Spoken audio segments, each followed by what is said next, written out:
we can get our seats, I'd appreciate it. Somewhere in the room there are clipboards floating around for you guys from CIU. Please make sure your name gets on that clipboard. It is mandatory training. That way we know you're here and we don't have to come find you. For those of you that haven't met me, some of you I haven't met yet, I'm Scott Deal. I'm the Chief of Security here. I've been here, be here a year, the 1st of October. Yes, I do get up every day and thank God for a place to go to work. I love coming to work here. Unlike some other places I've been, I like having a place where we can take a day and set aside for prayer. And this has been a cool day. I haven't been able to get involved in everything, but one of the things that happened when I first came here, I sat down with West Brothers and went over a survey that a lot of you took part in, and the overriding result of that survey was a lot of you said you feel fear. You don't feel safe working here. And I have taken that bull by the horns and worked really hard in the last year to alleviate that fear. And I've got a good team that I've been able to put together, and together with those guys, we've worked hard to bring up our training and our professionalism and our confidence and our standards to alleviate that fear. I hope I've done that job. If I haven't, come see me, because that means I've missed something. And I'm serious. You all know where my office is, right outside the door. Just come see me so that we can figure out where we're missing it and get it taken care of. One of the things that I owe a lot to is Richland County Sheriff's Office. I've met with the sheriff several times. I've met with Lieutenant Pagano several times. He's done a lot for our department to help bring our confidence and our professionalism and our training up to where it belongs. And we wouldn't be where we are today without guys like him and the rest of the guys from the Sheriff's Department. I promise you, you're not going to be bored. You'll be sitting on the edge of your seat for most of the next couple hours. I've been through what he's going to tell you. I've been through other classes with him. You're not going to fall asleep and you're not going to be bored. So this is Lieutenant Dominic Pagano from Richland County Sheriff's Office. He's their department trainer. He goes worldwide. He's an expert on corporate security and active shooting scenarios. So I'm going to give it to him and let him run with it. Awesome. Appreciate it. Thank you. Thank you. Thank you. I'm going to get off this monkey stage a little bit. Can everyone hear me all right? All right. If you can't, just say you can't hear me. Raise your hand. Throw something up. So a little bit of history. Obviously, you can tell probably by the tone of my voice, I'm not originally from South Kakalaki. Any Yankees in here? I mean, like, farther than Maryland? Yes? All right. Good, good. No? So I'm originally from New Jersey. Don't hold that against me, okay? Yeah. And I'm a paisan. Any Italians in here?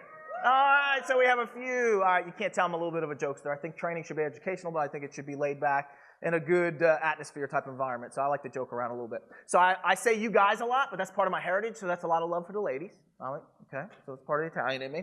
So I actually started off my professional career, and we'll get into my story here a little bit later, but I started off my professional career when I was 17. I joined the Army. I was in the 82nd Airborne in the Infantry Division, did 2 overseas combat tours. Came back, was in the reserves for a little bit, got into law enforcement, been in law enforcement now for about 16 years. I'm a lieutenant with the Sheriff's Department. I oversee the training division under Captain Rachel Flowers, really awesome boss. I'm also the tactical commander for our SWAT team, so I run all tactical operations and oversee all their training. I'm also co-owner and co-operator of this company called Threat Suppression Incorporated. We use all our material. We brought it to the Sheriff's Department to go out into communities and train, not just places of education, but places of worship. We talk to students, all sorts of private groups and everything else. Myself and Dr. Klumpner, who's actually a battalion chief up in Charlotte-Mecklenburg Fire and EMS. He's not like a doctor that can check your prostate or anything like that. He's like a paper doctor. Yeah, I like to joke around a little. I tease him all the time about that. So if I have any doctors in here, I apologize. Just a little joke, okay? Ladies, don't jump me in the hallway later on, okay? He's a good friend of mine. But we created this company back in 2012. We saw the need, and the need was predominantly on integration. We see how law enforcement sit in their corner, fire sit in their corner, and EMS sit in their corner, and during all these mass casualties, we're supposed to be together, correct? And we're going to cover some of those timelines and some of those things. So we saw that need. We brought it together. We sit on several national boards, even one at Washington, D.C. We sit on several other task forces. We travel all around the world to teach this stuff. By far, I appreciate the chief, but I am not an expert, okay? Every time something happens, we learn something new. There's only one expert in my book, and that's the man upstairs. So I know you guys are a Christian-based organization, and that being said, regardless if you are or you aren't, I'm a strong Christian. We'll get into my story a little later, like I talked about. A lot of stuff. There is some graphic video. I apologize ahead of time, but there's a reason why I'm showing it. Does everyone understand that? Okay. It always, sometimes we get like nuns and pastors and stuff in there, and they're just like, but there's a reason why I'm showing it. We good with that? So you excited to take this journey? And I move around a lot, so I apologize. Mr. Cameraman, you all right? All right, just let me know. Okay. I guess it would help if I turned on the clicker.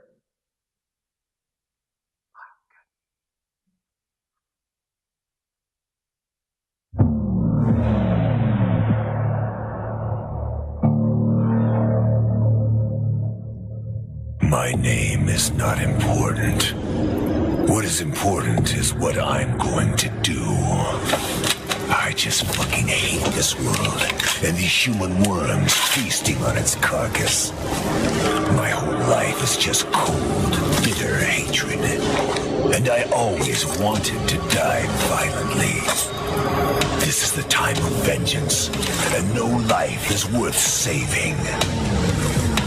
And I will put in the grave as many as I can. It's time for me to kill. And it's time for me to die. My genocide crusade begins here.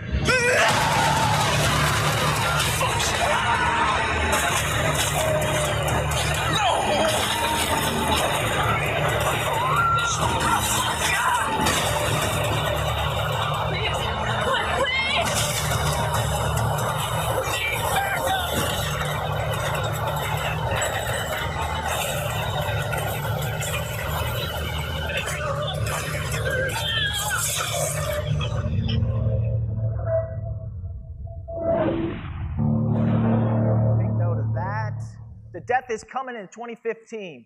So Hatred, that is an actual popular video game among high school and college kids. How many of you knew about that? No? How many of you have high school or college age children? Raise your hand. All right, how many of you have children? All right, so real interesting. So the reason why I play that video, it is a good representation of the mindset of the people that carry out these attacks. And we'll talk a little bit about that. So what they're doing is they're making a statement with extreme violence. Everyone understands that, right? So they're making a statement with extreme violence, either by feeling persecuted or perceived or unreal grievance in their mind, and we'll get into this a little bit more. But the reason why I show you that is if we had 100 psychiatrists, any psychiatrists in the room? No? Okay. If I had 100 psychiatrists and I had them in the room, they would be split 50-50. 50% would say that these type of video games and programming, those sorts of things, does cause homicidal tendencies. The other 50% will say, no, it doesn't, because people have been playing violent video games, watching violent movies for a long time. But what they do agree across the board, and this is interactive, is one thing across the board. Can anyone tell me what that is? Say it again. Say it loud. Okay, yes. But think about empathy. Think about it. And think about sensitivity. It desensitizes children. So if we're being desensitized at a young age, what happens as we get older? We're less empathetic, all right? And our reasoning is off. And I'm going to bring this up. So there's been a lot of studies out there, but all the new studies, at what age is a male fully mentally mature? Ladies, don't say never. I always get this in every group. All right? Don't say never. Oh, the ladies are always like, never, never, never. I get that. I get it.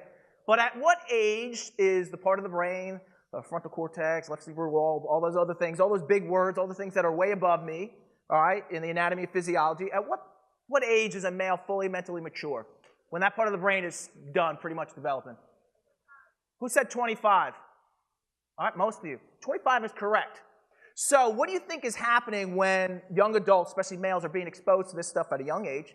Some through middle school, some through high school, all the way through college, and then as a young adult. What is it doing? It's conditioning them. Yeah, in the wrong way, right? In the wrong way. So I kind of want you to understand that. And the reason behind that is you need to truly be involved in what your students are doing, and you truly need to be involved in what your children are doing. So who recognizes the name Sue Klebold? All right. Dylan Klebold's mother. All right. Dylan Klebold was one of the shooters and attackers at Columbine. We taught with Sue. She's actually a friend of ours. We taught at several conferences and stuff with her. One thing that we asked Sue was, if you can talk to loved ones, teachers, parents, everyone else, what would you say? She said, be involved and be nosy. So what most people didn't know was that her son was actually suicidal a year ahead of time before he carried out those attacks. He was actually going to take his own life.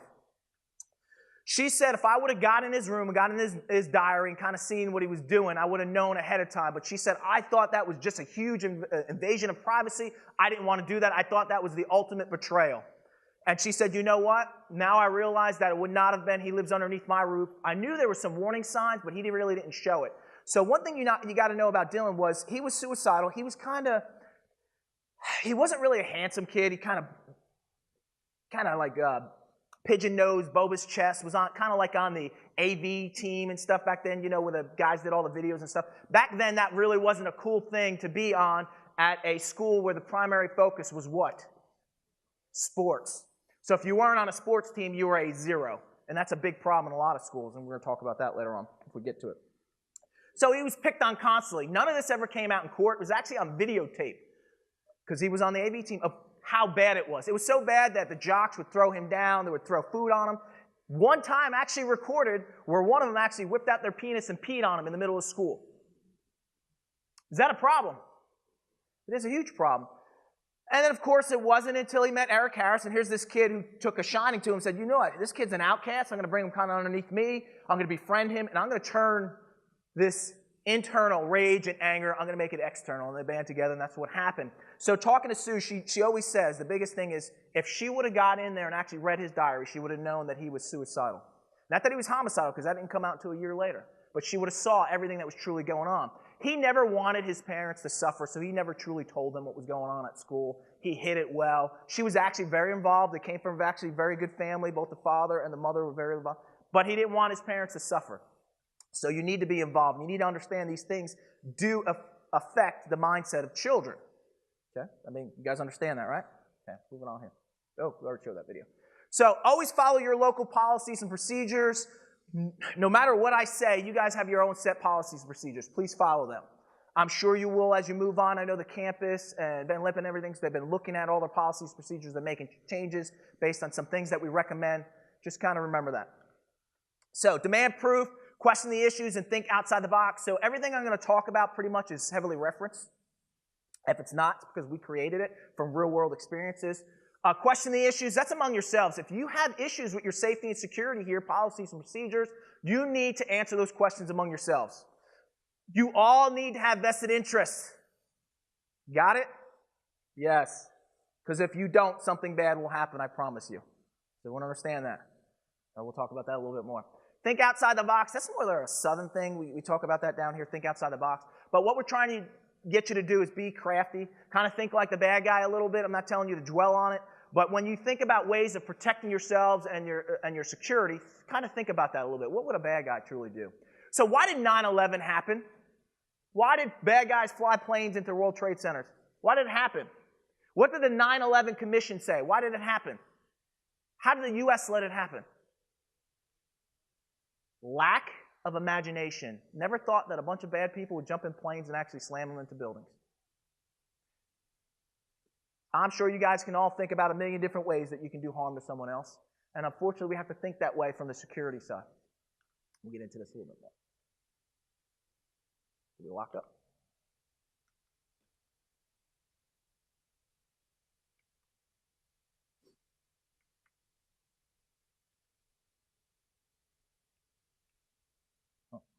All right, we already covered this. Once again, I'm not an expert. I don't have all the answers.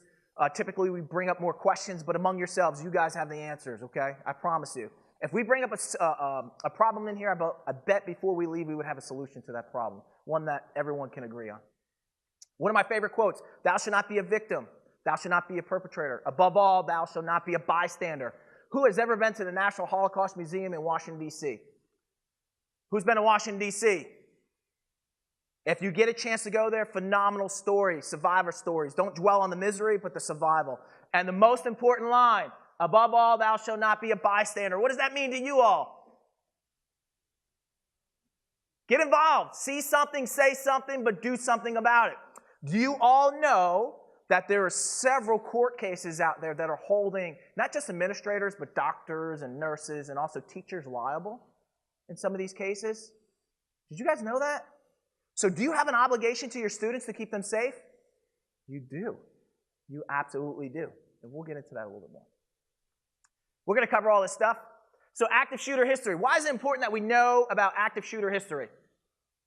History has a tendency of repeating itself. So there you go. And they said you couldn't be trained. I tell you what. So do you think the bad guys study one another? They absolutely do, right? They absolutely do all the time. So history does have a tendency of repeating itself. The bad guys learn what worked and what didn't work, and they use it against us. And I can give you tons and tons and tons of case studies where you can see where shooters, especially during active shooter events, they've studied previous ones. They saw how first responders respond. They see how staff and administration respond, and they see how the attackers carried out their attacks. So we always use the analogy that a high school football coach knows more about their Friday night opponent than we do about active shooter events. What does a coach do before the big game? They study, right? They study everything from watching videos, the other team, how they practice. They also, in some cases, study the field that they're going to be playing on, the grass, how the shoes are going to react, all moisture content, way above me. Boy, any coaches in here? You got a few, right? Way above me. It's a big time. But do you do that, coach? Do you study? Absolutely. Why do you do that? So you can win, right? So you can beat your opponent. So I'm not telling you to dwell on active shooter events every time they carry out. We'll talk about the social media effect here in a minute. But it's real important when these things happen, especially if they happen at a school or campus, that you kind of read up a little bit on it and kind of look at the protocols and procedures, not just from a law enforcement response, security response, but also how the school responded. Because once again, these bad guys will study from one another. So we can go all the way down here. I'm not going to beat these all up too much, but I'm going to talk about Harrison Klebold here a little bit at Columbine. So Columbine was actually masked after Bath, Michigan. Who knows about the Bath, Michigan shooting? 1927, Andrew Keyhole. So the real true first active shooter event on U.S. soil, you would say, at a school. It's really not 1864 in Enoch, Delaware. Most people don't remember that, where a bunch of Native Americans stormed a schoolhouse, killed all the children inside, scalping them and killing the headmaster. So 1864. Oh, excuse me, 1764. I said 1864. 1764. Think about that date. 1764. Were we really established in 1764? No, we weren't. Okay, so kind of think about that. So that's the true first documented of what we know attacks. And then we go to 1927, Andrew Keyhole. So Andrew was a farmer and a small business owner. What was going on during the 20s? And don't say prohibition. That's the one I always get. But it was, what else? Depression, there you go. For some reason, we always lead back to alcohol first. I don't know what that is. So Great Depression. So a lot of people were struggling, right? Oh, and by the way, guys, I am not politically correct, so I don't work for you all. So I'm going to speak my mind, okay? And even with the sheriff's department, they don't have reins on me. So if I say something I offend you, I apologize. The chief is right there. You can talk to him afterwards. All right? I'm going to be 100% honest and transparent with you. Is that okay? Good. If not, once again, he's right there. All right. So the Great Depression, exactly. So he was a farmer, and they wanted to build a new school. How do you raise money to build a new school? How do you do it? You got to raise what? Taxes. All right, so Andrew's at the school board. He actually sits on the school board. He says, listen, if you raise taxes, I'm already struggling. I'm going to lose my farm. He's going to lose his farm no matter what. And they said, sorry, Andrew, we need a new school. We're growing, blah, blah, blah. It is what it is. So they decided to raise taxes, and they started building a new school. Unbeknownst to anyone, what Andrew was doing is while they were building the school, he was laying explosives at the foundation of the school. On the day of the attack, the first thing Andrew did was he walked into the bedroom where his wife was sleeping in bed, stood over her with a deer rifle, and shot her point blank in the head. Why did he do that? Did he hate his wife? Did he not care for her? No, he did not want her to suffer what was about to come. And he knew it was going to be pretty bad. So, precursor, pre-warning for you all, if you have a student where a parent or a loved one that was close to them was murdered, keep that in the back of your mind, because in a lot of these cases, you will see where students will actually kill their loved ones first before they carry out the attack. Because of things like this, they don't want them to suffer. So just kind of keep that in the back of your mind a little bit. So then he walks outside to his barn with all his livestock, sets fire to the barn. Why did he do that? Didn't want his livestock to suffer. Some people say that. Think about a small town, Bath, Michigan's money, okay?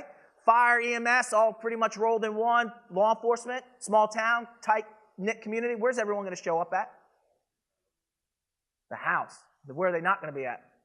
The school. It was a diversionary tactic. So, goes to the school, first period of the day, number one time for attacks at schools, and then the second is lunchtime, by the way.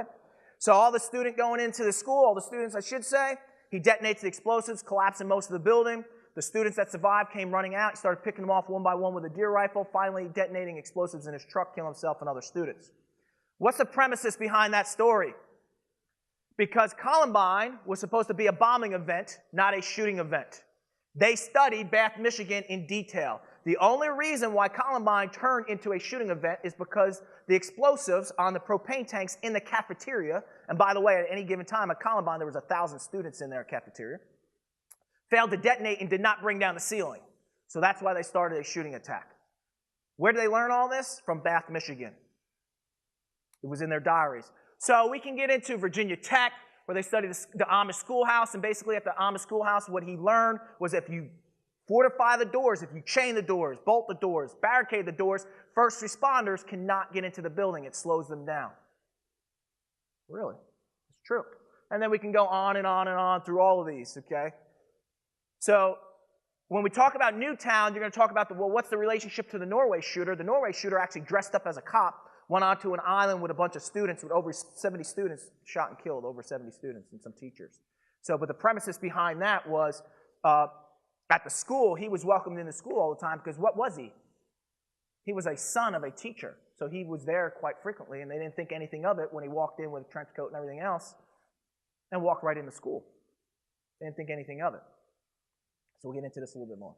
So the active shooter definition, what is the true definition? And this is the problem, is there's many different definitions out there, and it's throwing all the numbers into skew. And we'll kind of talk about this. So by the Department of Justice, right, the definition of an active shooter event is 3 or more people killed or wounded in a public place, absent of any type of gang activity, drug activity, or secondary to another crime. So 3 or more people in a public place, shot and or killed, absent of any type of gang activity, drug activity, or secondary to another crime. So a bank robbery gone bad where the bad guy shoots a bunch of people inside, active shooter event? No. Drive-by shooting that's gang-related? No, because it's tied to something else. Domestic violence gone bad where the spouse kills the other spouse and then kills the rest of the family members. Active shooter event? No, because when you throw all this stuff into that, and they've done that before, it makes the numbers go through the roof. Okay? So active shooter events are actually holding steady. The one thing that is on the rise in general is gun violence is through the roof, and the number of people being shot and killed is through the roof. Because per capita, we've grown as a country. Do you agree with that? So yes, gun violence is through the roof, and the number of people shot and killed is through the roof. So the average, if I took all the way from 2000 to 2018 now, and I averaged out all of the active shooter events, and people ask me, well, what are the number of people wounded and the number of people killed? It's 5 and 5. It used to be 4 and 4. It's 5 and 5 now. 4 people wounded and 4 people killed. All right? And now it's what?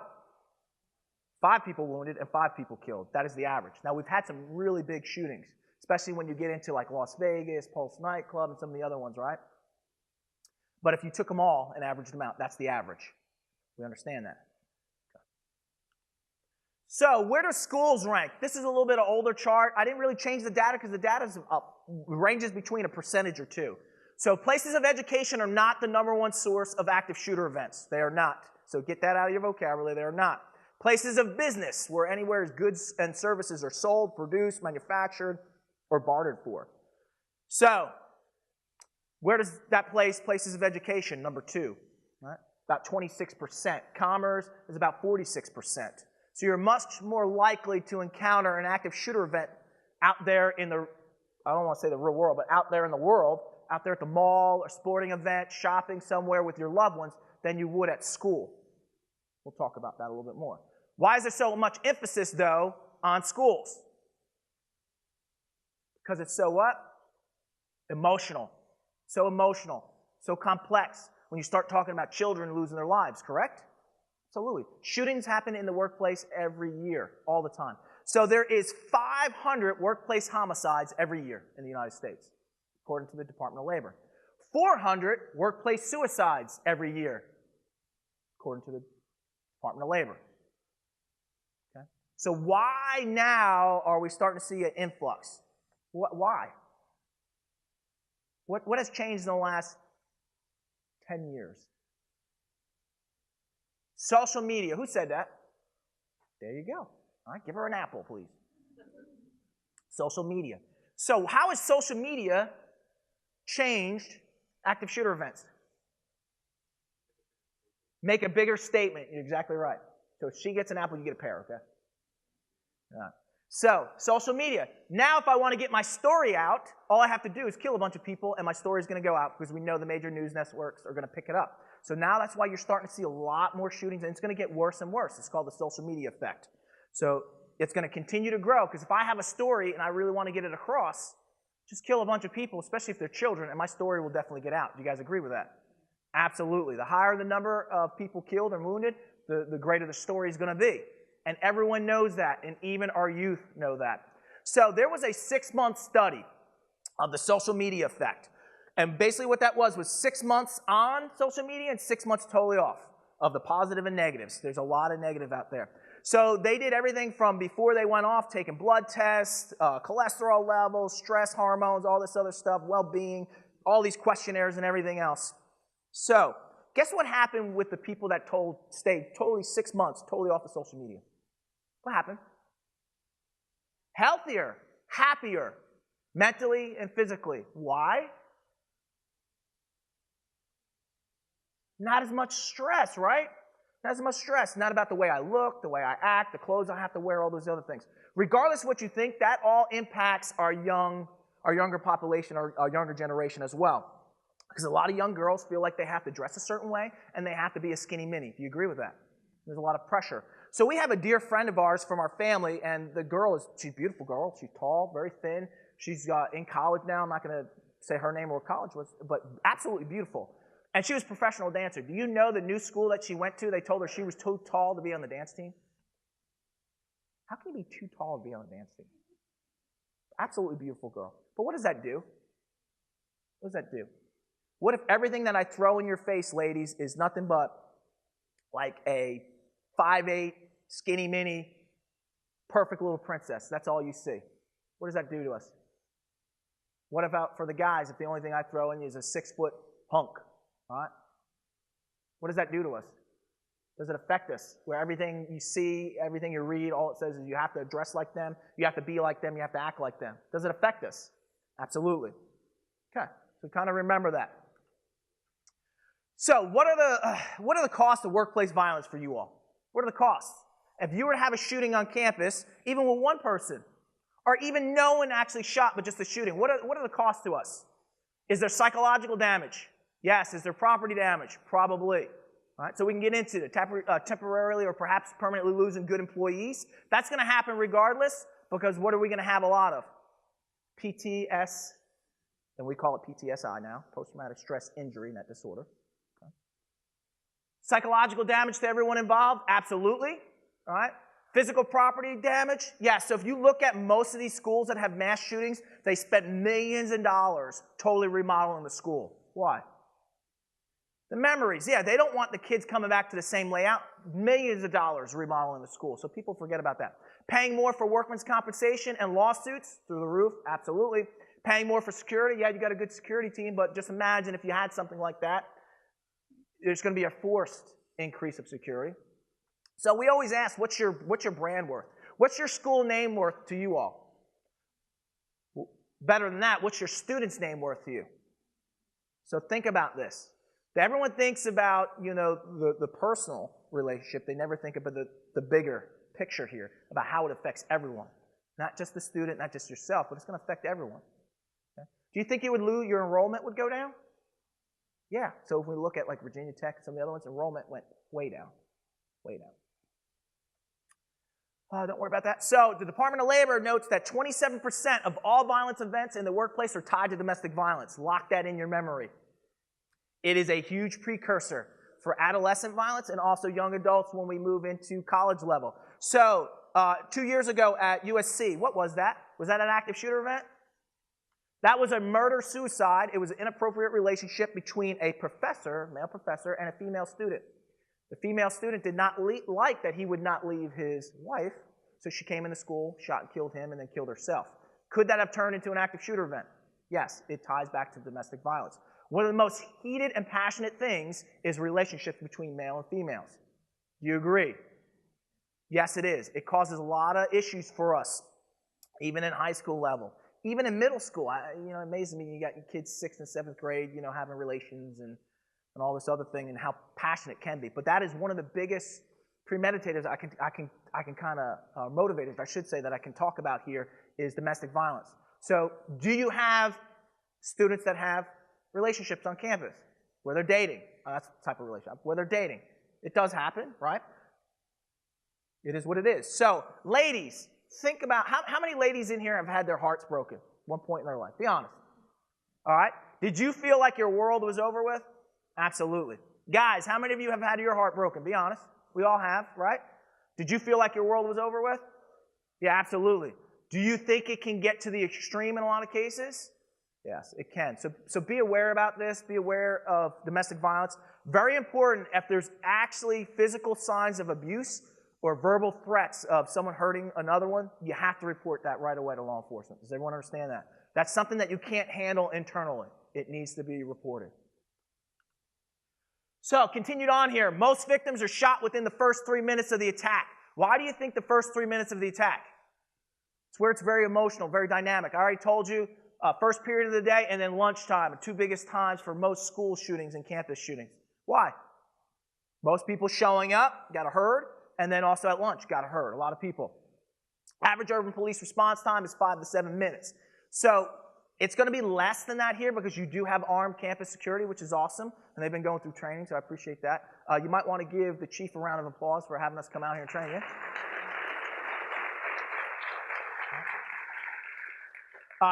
Himself and his team have been very proactive. They're doing more stuff. I can't teach you all the secret ninja stuff we're doing, but really good stuff.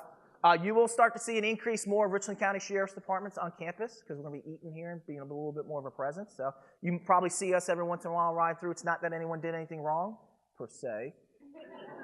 All right? It's because we're just part of the incentive of what we talked about with the chief and stuff. We're just going to be out here a little bit more. So remember, deterrence is part of being present, right? All right. So 5 to 7 minutes. So our response time is typically probably going to be about 3 minutes, give or take. We got a region right up the road. We're all through here. Our training division's here. So probably 2 or 3 minutes.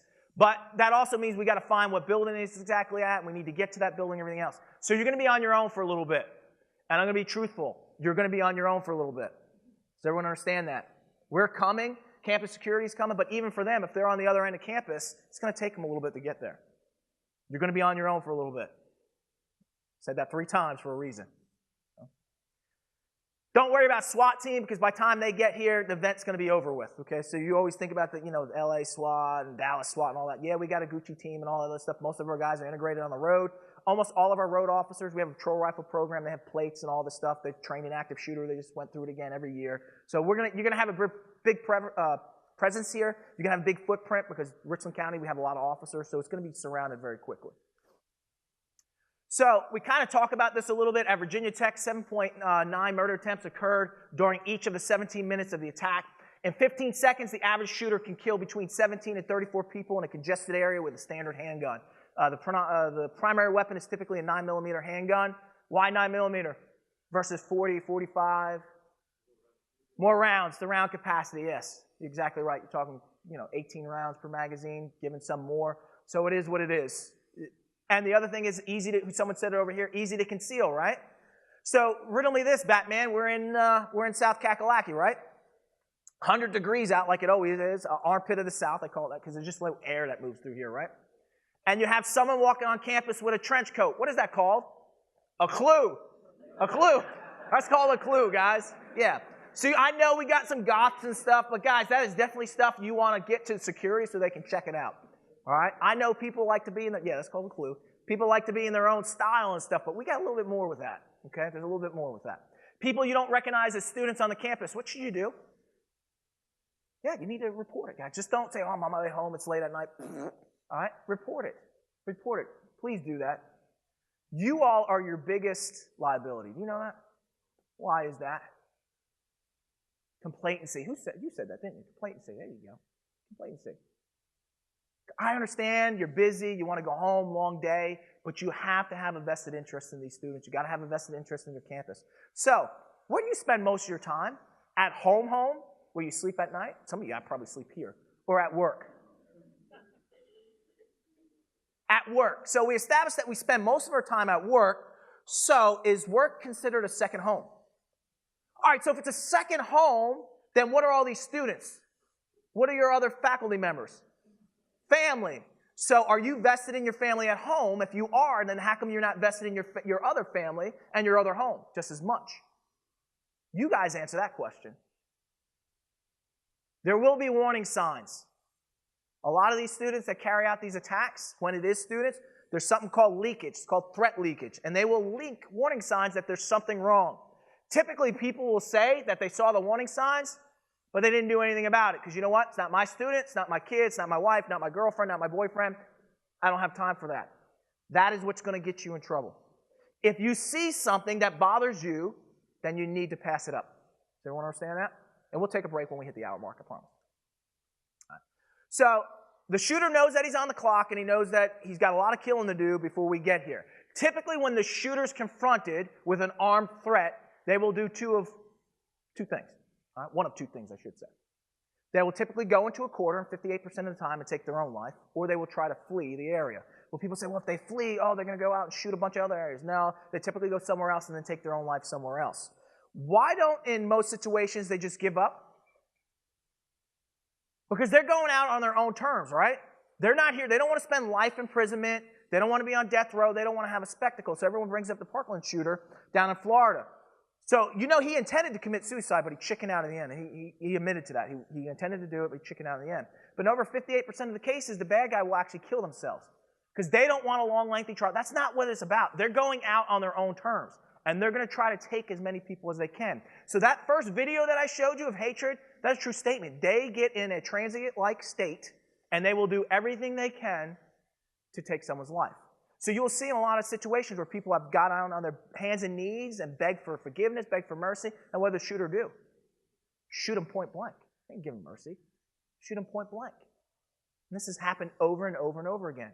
Once this happens, once someone takes someone else's life, the chances of having a successful outcome with that shooter where they just give up is very slim, about 1%. So you guys got to remember that. 80% of perpetrators had long guns, rifles, shotguns, and carbines. So we're seeing an increased number of this where they're carrying these type of weapon systems. If I fall off, you going to catch me? Saw that, right? So once again, to be able to get these weapons into a building and not be seen, they're going to have to be concealed somehow, right? So everyone brings up the Las Vegas shooter. How was he able to get all those long guns in that hotel room?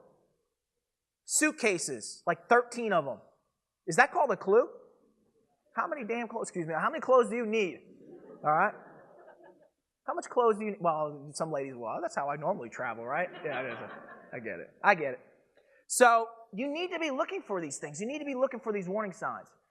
The other problem with this is because the reason why they carry a lot of long guns is because of round capacity. Can anyone tell me the #1 sold and produced rifle platform in the United States? The AR-15. Yeah. The AR-15, because it's round capacity, right? You can get 100-round drums for them. It is, all right? And it can reach out and really touch someone. 75% had multiple weapons. So when we look at that, the average shooter carries about 3 firearms with them, and anywhere from 400 rounds to 4,000 rounds of ammunition. What does that tell you? They're in for a sustained fight, guys. They're not there just to give up. It wasn't like I was upset with a lover or something like that, and I came in, took their life, and then took my life. They're here for a sustained fight. They're here to make a statement. Increasing number of perpetrators wearing body armor. Where are they getting body armor from? Online, gun stores, pawn shops. Is it illegal to own body armor in this state? It is not, unless you're using it during the commission of a crime. It's only illegal in one state in all of the United States. I think it's Massachusetts, if I remember correctly. Yeah, absolutely. So, you guys going to go out and buy body armor now and wear it to class? All right. 50% of bullets do not hit their intended target. So what does that mean? They're not trained. So most of these shooters are not military personnel, law enforcement personnel. We have had some that has come down, but in most situations not. So they're not highly trained people in the realm of actually killing people. Their extent of what they know is from the internet and playing video games and going to gun ranges and just randomly shooting. So most people don't know. You know, like at Virginia Tech and stuff, the shooter at Virginia, we don't like using their name because we don't want to put them up.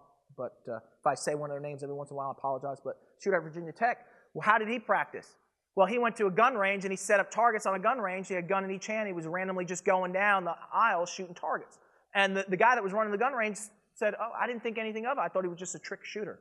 What was he practicing for? Multiple targets. Multiple targets in a room. We'll talk about that a little bit more. So, once again, riddle me this, Batman. 80 degrees. You see a student on campus wearing a trench coat, possibly wearing body armor. What is that called? Clue. Carrying a gas mask. Backpack with a bunch of wires hanging out of the back. Yeah, it's called a clue, guys. Glad we got that established. So, the average kill/serious injury occurs every 15 seconds from when the event starts. If we took all of the shootings and kind of did a timeline, pretty much every 15 seconds, someone is seriously wounded or killed. So if I said our response time is going to be about 3 minutes, roughly, and let's be general, let's step back. Let's say that security, one end of the campus, the other, let's just say 2 minutes by the time they actually get into the dorm or the building. 2 minutes. How many seconds does 15 go into 2 minutes? What? 8? Is that what you guys said? All right, so you guys can do math, right? All right, good. So 8. So that means you can have 8 critically wounded or killed people before the first security officer set foot in that room. 1 is too many, do you agree? So I'm going to put a lot back on you all, that it's important for you all to do everything you can to help keep your students safe. Not just yourself, but your students. We'll get into this a little bit more. And then once again, this is actually higher now. It's about 58% of the time. Once the perpetrator is faced with an armed assault, they typically will commit suicide. Because once again, they don't want to get wounded. They don't want to go out on their they want to go out on their own terms. They don't want to be on death row and be in the prison for the rest of their lives. That's not their goal, guys. Not their goal at all. So many perpetrators employ sniper tactics, and we'll talk about the run, hide, fight here as we get a little bit farther on. But what we mean by that is they'll actually go mobile as well. So randomly move throughout the campus, those sorts of things.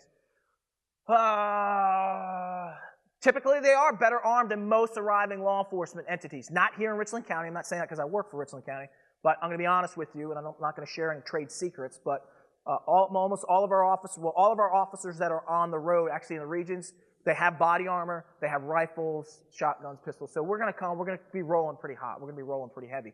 But not all law enforcement have that capability. A lot of agencies are under what? Equipped, under-trained, undermanned. So I highly encourage you, I know we've got people probably who live throughout the state here. The best thing you can do is support your local law enforcement, fire, and EMS. Regardless of what you think, they really don't get the money.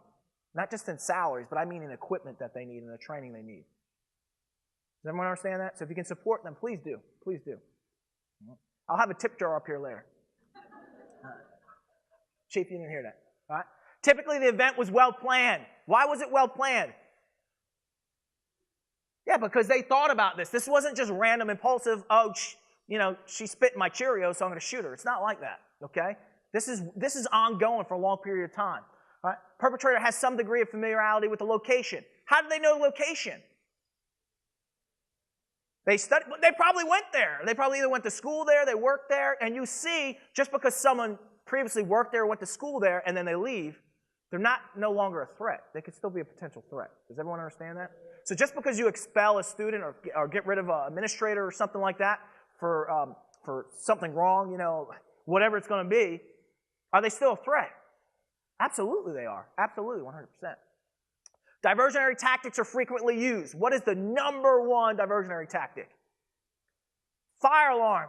Who said that? I heard it loud. A couple of people said. Oh, you didn't say you don't count them. Fire alarm. Fire alarm. So when was the last time a bunch of kids burned up in a school fire? Our Lady of Angels in New York, 92 students and 3 nuns, a long time ago. It was actually a student who set a fire in the bottom of a church, old wood, caught up very quickly. It was horrible. So why don't you really hear too much about children burning up in school fires anymore, either on a campus or private school? Because all of the fire retardant material, the fire alarms themselves, everything else, just the stuff is made not to really burn as well as it used to. All right, big difference between an old piece of hickory and a piece of composite. Does everyone understand that? So if the fire alarm is going off, and we're going to do a drill here in a minute, if the fire alarm is going off, should you just evacuate your students outside? No. No, and we're going to get into this.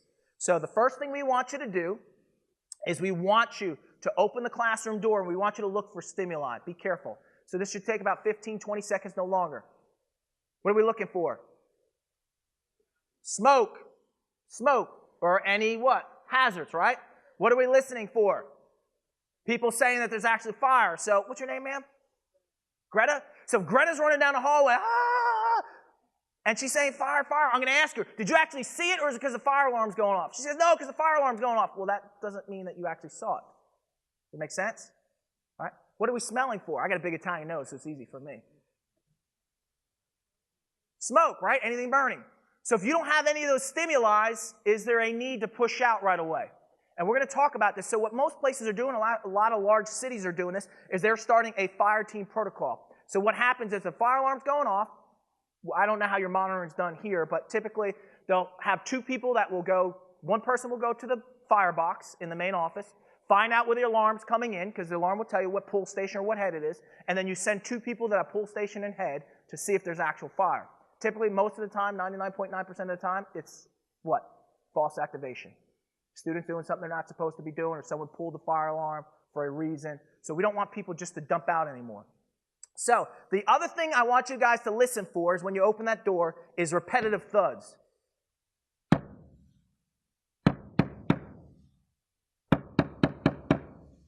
At a distance, gunshots will sound like repetitive thuds over and over again. If you hear one thud, probably nothing.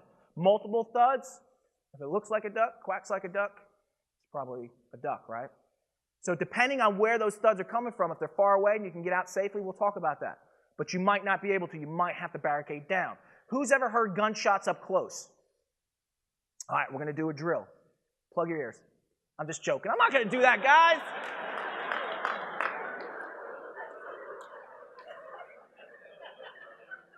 I'm not going to do that. And she's like, yeah, yeah, yeah.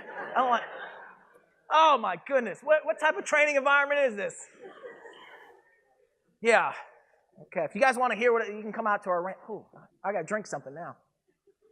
All right. So diversionary tactics. So pulling the fire alarm is number one. Just be aware of that, guys, okay? Don't be quick just to run out because the fire alarm's going off. And then the average event lasts about 3 minutes or so. Most events are over in less than 8 minutes. And what I mean by over, I mean the killing has stopped. And typically the gunman has either killed themselves or law enforcement is there and stopped the threat, or the gunman has left. Does that make sense? So the event itself, the killing part, but we still have a lot of people what? Bleeding and dying and everything else. We'll get into that a little bit more. We're going to take a break here in 5. So subject behavior is unpredictable, and it's typically done in a target-rich, threat-poor environment. So target-rich means there's a lot of people. Threat-poor means there's no one there to immediately stop them. Security, right? Do you think someone's going to probably walk in this room right now knowing that there's a cop and security in here? Very slim to none. They're going to make sure we're out having a drink or something before they did that, right? Guys, I meant coffee or water, okay? Arriving police lack sufficient firepower in some jurisdictions, okay? And I know you guys, the chief has been doing a real good job. They're starting to train with us on a normal basis. I know you guys are going to be putting new protocols and everything out here. But we're right down the road too, okay? And we're going to be out here. You'll see us. Anytime I can, I'm Italian. I like to eat. So anytime I get to eat, I'm going to come out, right? Most jurisdictions are not prepared. That's true. That's absolutely true. I'm not going to lie to you. A lot of jurisdictions are unprepared, unmanned. They don't have the training. They don't have the equipment. So you need to make sure that you guys are doing everything you can in your communities to reach out. Because this isn't just about here today. We good with that? So after we get through these events, we'll take a pee break. So we have a basic, moderately complex, and a highly complex. So basic active shooter event. Single offender, killing or attempted to kill in one location, only armed with a standard handgun. About 42% of all active shooter events in the United States. And I say only armed with a standard handgun. That's dangerous. A handgun can do a lot of damage. They're easily concealed. You can carry a lot of rounds. It is what it is. The bad guys know this. This is the number one choice of firearms on the street now is a 9mm handgun due to, like many of you said, bless you, due to what a lot of you said, because of the round capacity. It can carry a lot of ammunition. So, moderately complex, 58% of the time. Multiple perpetrators. So, in U.S. history, how many times during a true active shooter event, by the definition, has there been 2 shooters or more? You need to phone a friend? You got 1. Give me some more guesses. 3. Who said 3? Do you know all 3? San Bernardino? Columbine? Jonesboro, Arkansas. So you're right. You're good. Awesome. So you didn't have to phone a friend. Well, kind of, but. All right, so San Bernardino. San Bernardino should have been what? Should have been classified as homegrown violent extremism, right? Okay. It should have been, but they didn't. The United States decided not to really do that because there was ties to terrorist cells overseas. It is what it is. All right, and then you had Columbine, and then you had Jonesboro, Arkansas. Most people don't remember that. You have 11-year-old, 13-year-old. 11-year-old went in, pulled the fire alarm. What do we do during fire drill? All the kids line up, marching one at a time, hands on shoulders, go out, and the 13-year-old was outside with a long rifle, started killing them as they came out the door. So you see this over and over and over and over again. Also in Florida, if you don't realize, with the recent shooting at the school, Parkland, one of the substitute teachers pulled the fire alarm and said, I thought that would make everyone aware that something was going on. Do not pull the fire alarm unless it's a true what? Fire. Okay. Now, if it's an active shooter event and a fire going on at the same time, still don't pull the fire alarm. A bunch of people are not going to burn up, okay? I promise you. Mobile outdoor locations. So, I always get wigged out about sporting events. So do you have protocols? Do you guys have games here? You have fields here? Yeah, what are your protocols?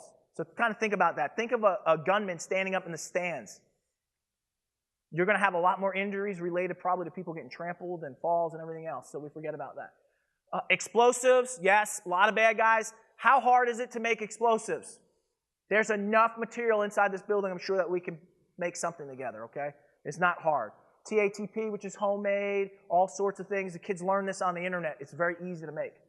Chemical munitions, you'll see where a lot of shooters are starting to use gas and smoke. Aurora Theater, first thing he did at the movie theater was he rolled down a can of CS gas and a can of smoke. Why did he do that? Because he knew that first responders didn't have gas masks. Cause more chaos, I should say. Barricades, chaining doors, locking doors, body armor, because most officers are only carrying pistols, know that those rounds aren't going to stop them. Long guns, rifles, right, for the reach, and they know that rifles will penetrate soft body armor. So if cops are only running up with level 2 or level 2A armor, the rifle rounds are going to go through it. And this accounts for about 58%. So when we get into highly complex, we have not seen this here in the United States. This is what we've been seeing over in Europe and in the Middle East. We pray this never happens here because then we're going to have problems. We're going to have problems. You guys agree? Yeah. We'd have big problems. So we've been doing a really good job, what I mean by we, the U.S. government, stopping a lot of the terrorist cells. There's a lot that goes on behind the scenes, regardless of what your political views are and everything else. The government does do a really good job trying to stop a lot of this stuff. Good. All right, let's do this. If you guys are good, let's take about 5 minutes, give everyone a little bit of a break. I'm going to put you on a stopwatch.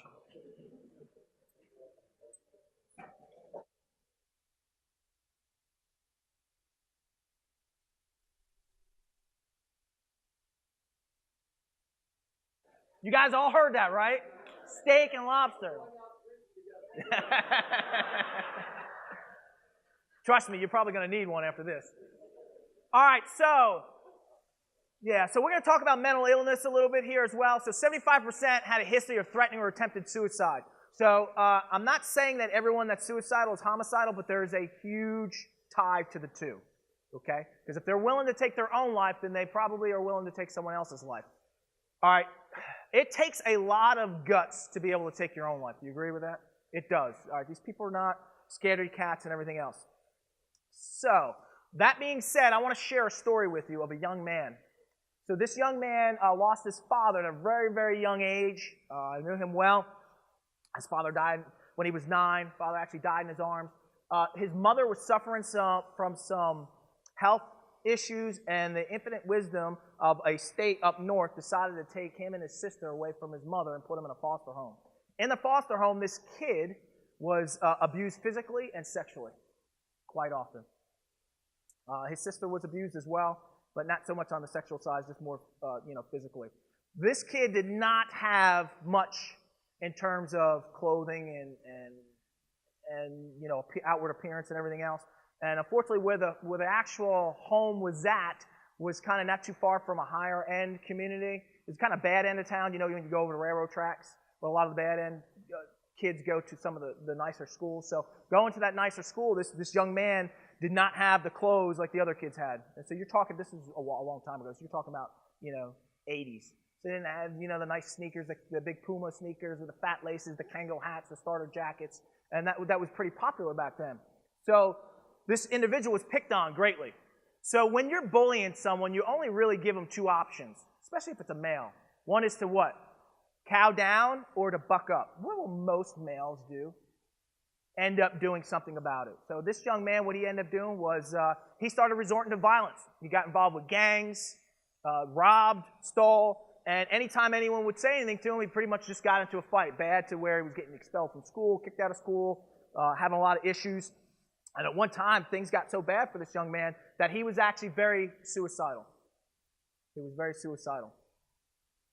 And it came to a point to where he had to take a hard look at himself. And it was actually a woman from a church that his family used to go to in a different town, took a vested interest in him, and saw that, hey, there is still some potential in this kid, and brought him back, whatever your religious beliefs are, brought him back to the Lord, and at a young age, this child decided to change their life.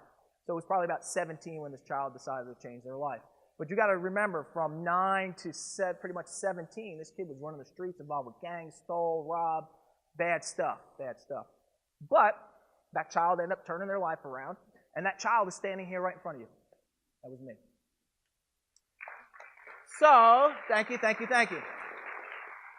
So the reason why I bring this up is you got to understand, the reason why I tell this story is because there's a lot of background to this. Not that I was ever homicidal, but I'm sure I wanted to kill some people at one point in my life, but a little different up north, harder to get guns. But the fact is that everything that the kids are going through does have deep emotional impact on them. You guys understand that? So when I travel and I teach the kids, it's not where you come from, it's where you're going to. It's where you're going, right? It's not where you come from, it's where you're going. So even though those things, I still have some scars and stuff, you know, listen, I'm a lieutenant with the Sheriff's Department, you know, I'm working on towards my master's degree, I own another business, I have a family, everything else. You can come out of that. You can come out of that. But it took someone to see something in me to help me get out of it. Does that make sense? And then the other side to that was also, for me, personally, my conviction was finding Jesus Christ as well. So bringing him back into my life was important for me. So, you have children here, even though you may think that you're kind of a little different. Do you have children that are probably suffering? Yeah. You have students. And I should say, students, children, they're all children to me, okay? Do you have students that are suffering? Absolutely. And you need to look for those warning signs. You need to reach out. And you need to be there for them. Because that's important. Because that threatening to attempt suicide, if you had a student that you know attempted or is suicidal, you need to get them help right away. And I'm not talking about, you know, just getting them with a psychologist. I'm not talking about getting them to their primary health care physician. I'm talking about actually getting them to a who? To who? Who handles issues with the brain? Jesus? Yeah, okay. No, that's right, he does. And that's important. What type of doctor? Psychiatrist. Why a psychiatrist? So that they can treat it appropriate. And that's the problem, is most people don't understand that the series of drugs, first of all, you have to have the right diagnoses, right? You agree? Because a lot of the drugs out there, like the serotonin reuptake inhibitors, like Lexapro and all those other things, take weeks to sometimes over a month to build up in your system. So you need to know exactly what they're going on, because if they're bipolar, or are they depressive, or are they manic depressive, right? Or are they what? Schizophrenic? You need to be able to diagnose that and put them on the right treatment. So, you know, everyone thinks about like Xanax, like the benzodiazepines and stuff. Those are only short fixes for a few hours and then it wears off. So these people are truly suffering. If it takes them a long time to get help, all you're doing is putting fuel on the fire. This is why I bring this up.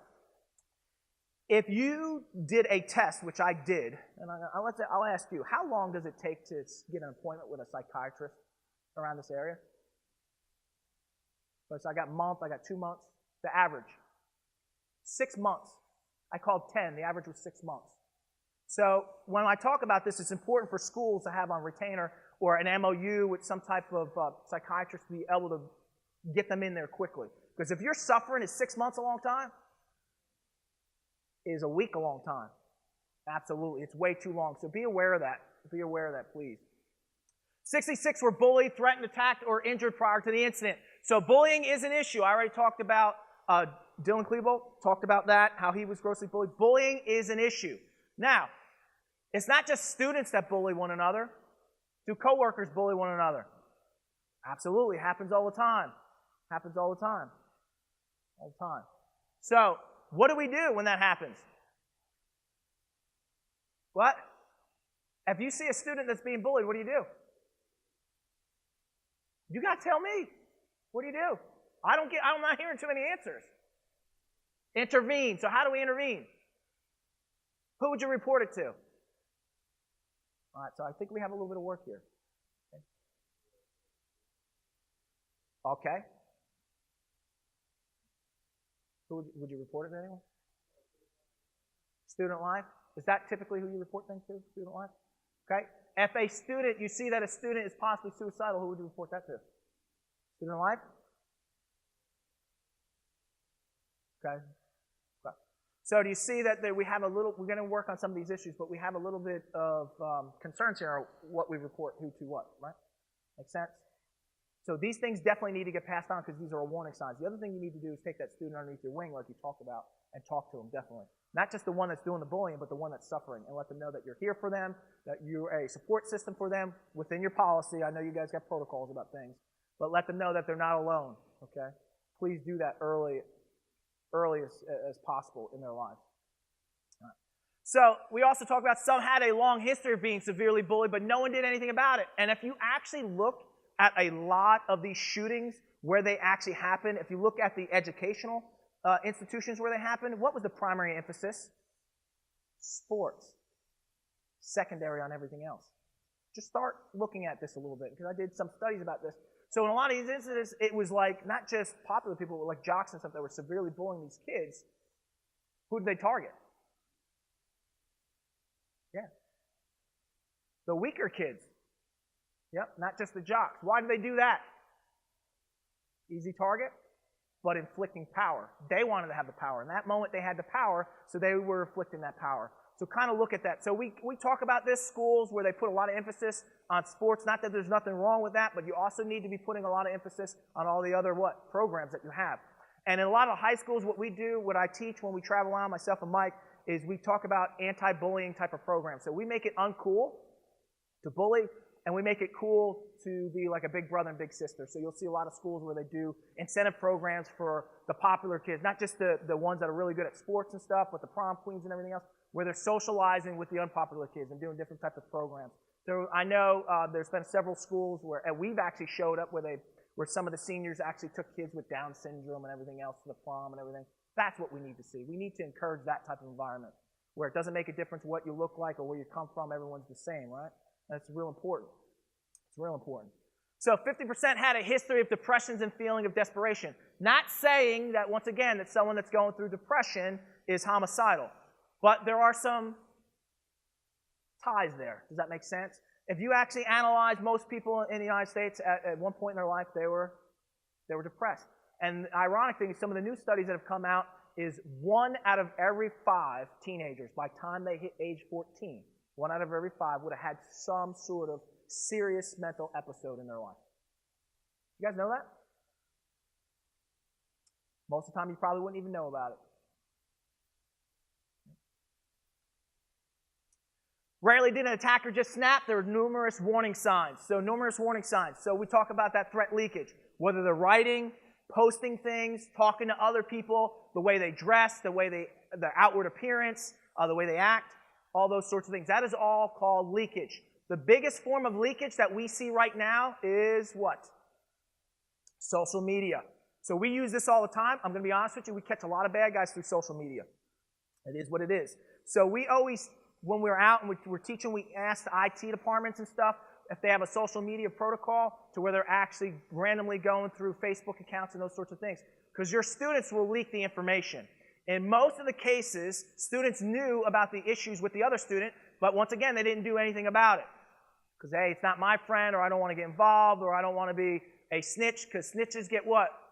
Stitches, that's right. That's right, old school. I knew he would know it. That's right, old school. I got you, man. Little emoji, fist bump there. So, You got to remember that social media is the devil across the board, okay? But at the same time, for you all, if you see things, if you hear things, or a student posts something and it's of concern, you need to report it right away. So social media. So there's all sorts of social media sites. You guys know that. So you got Facebook, Snapchat, Twitter, Instagram. You guys can probably name a million more, but those are some of the big ones right now. So we have, like I said, a lot of schools are starting to creep, not in a weird sense, but they're randomly going through social media. They create accounts to kind of see what's going on in their school and what students are going through. And it has stopped a lot of issues, and it has caught a lot of issues. Does that make sense? So you'd be amazed, because that's how students vent now, is a lot through social media. So let's say you saw something to where a student showed you from another student. One student said, you know what, I hate the world, I can't stand my life, I just want to end it. What would you do? If I was a student, I came up and showed that to you. Hey, did you see what little Sally posted? What would you do? What would you do with that? Sally's not your student, but she's a student here on campus. What would you do?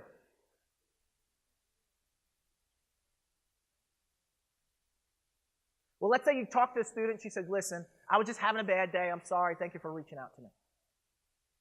That's right, you better contact someone. Does that make sense? So you are 100% correct. You need to pass that off. So what we try to see is a crisis response team. We like all agencies and schools and places to have this. And basically, it's a team of what you would consider professionals in their realm. So you'd have someone from security, you'd have someone from administration, maybe the dean or something like that. You maybe have a nurse on there, a psychologist, and a bunch of other faculty members and stuff. So anytime that there's an issue, you take that monkey off your back and you give it to them. And that's this team. Their job is to research it, get all the data on it, and be able to help that student or faculty member. So it's among a group of people and not just put on one individual. Does that make sense? And you can also have law enforcement on there. You can have a member of the sheriff's department or someone else on there and say, listen, this is what we got. This is what the student's going through. What are the best ways of approaching this? And then all those subject matter experts come together and they figure out what the best recourse is. Does that make sense? Instead of one person or even two people try to handle this. But any time that there's actually threats of harm, that needs to be reported directly to law enforcement. Everyone understands that, right?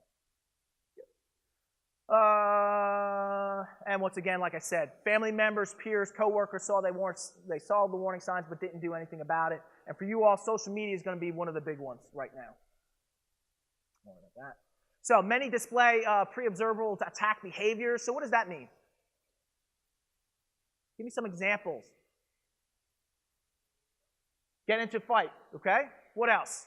Kind of talked about, starting to dress, trench coat, heavy clothing. What are some other things? There you go, major attitude changes. That pseudo-commando where, typically they're happy-go-lucky kid, now they're into guns and knives and violent video games and everything else.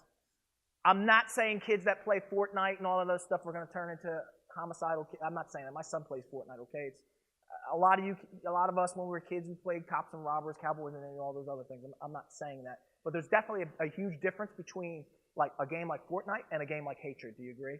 Or a game like Grand Theft Auto where you're raping women and killing. That's pretty bad. Okay, it's pretty bad.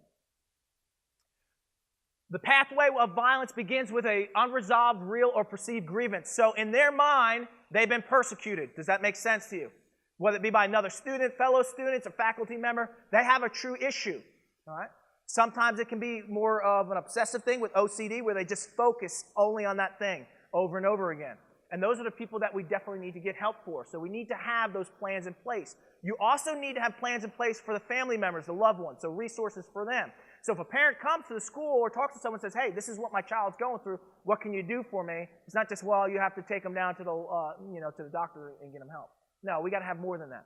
Just like with you all, if one of you had a major loss in your life or God forbid your house caught on fire or flood or something like that, that team is also there to help with that. Everything from financial to counseling to whatever it may be, medical support. That's the whole goal of that team. We're family, right? So what does family do for one another? Take care of one another. That's right. So some current active shooter threats that we talk about, employment issues, domestic relationships is going to be one of the huge precursors for you. I'm going to be honest with you.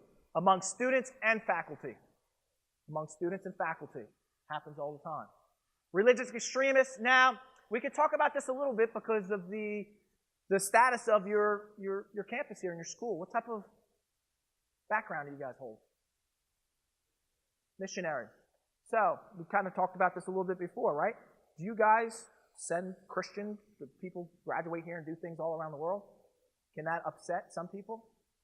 Absolutely. So you guys are a little bit heightened there in that sense, but the chances of a terrorist group saying this is a Christian school, we're going to carry out a terrorist attack on this Christian school, it's very low. It's a black swan event. It probably would never, ever happen.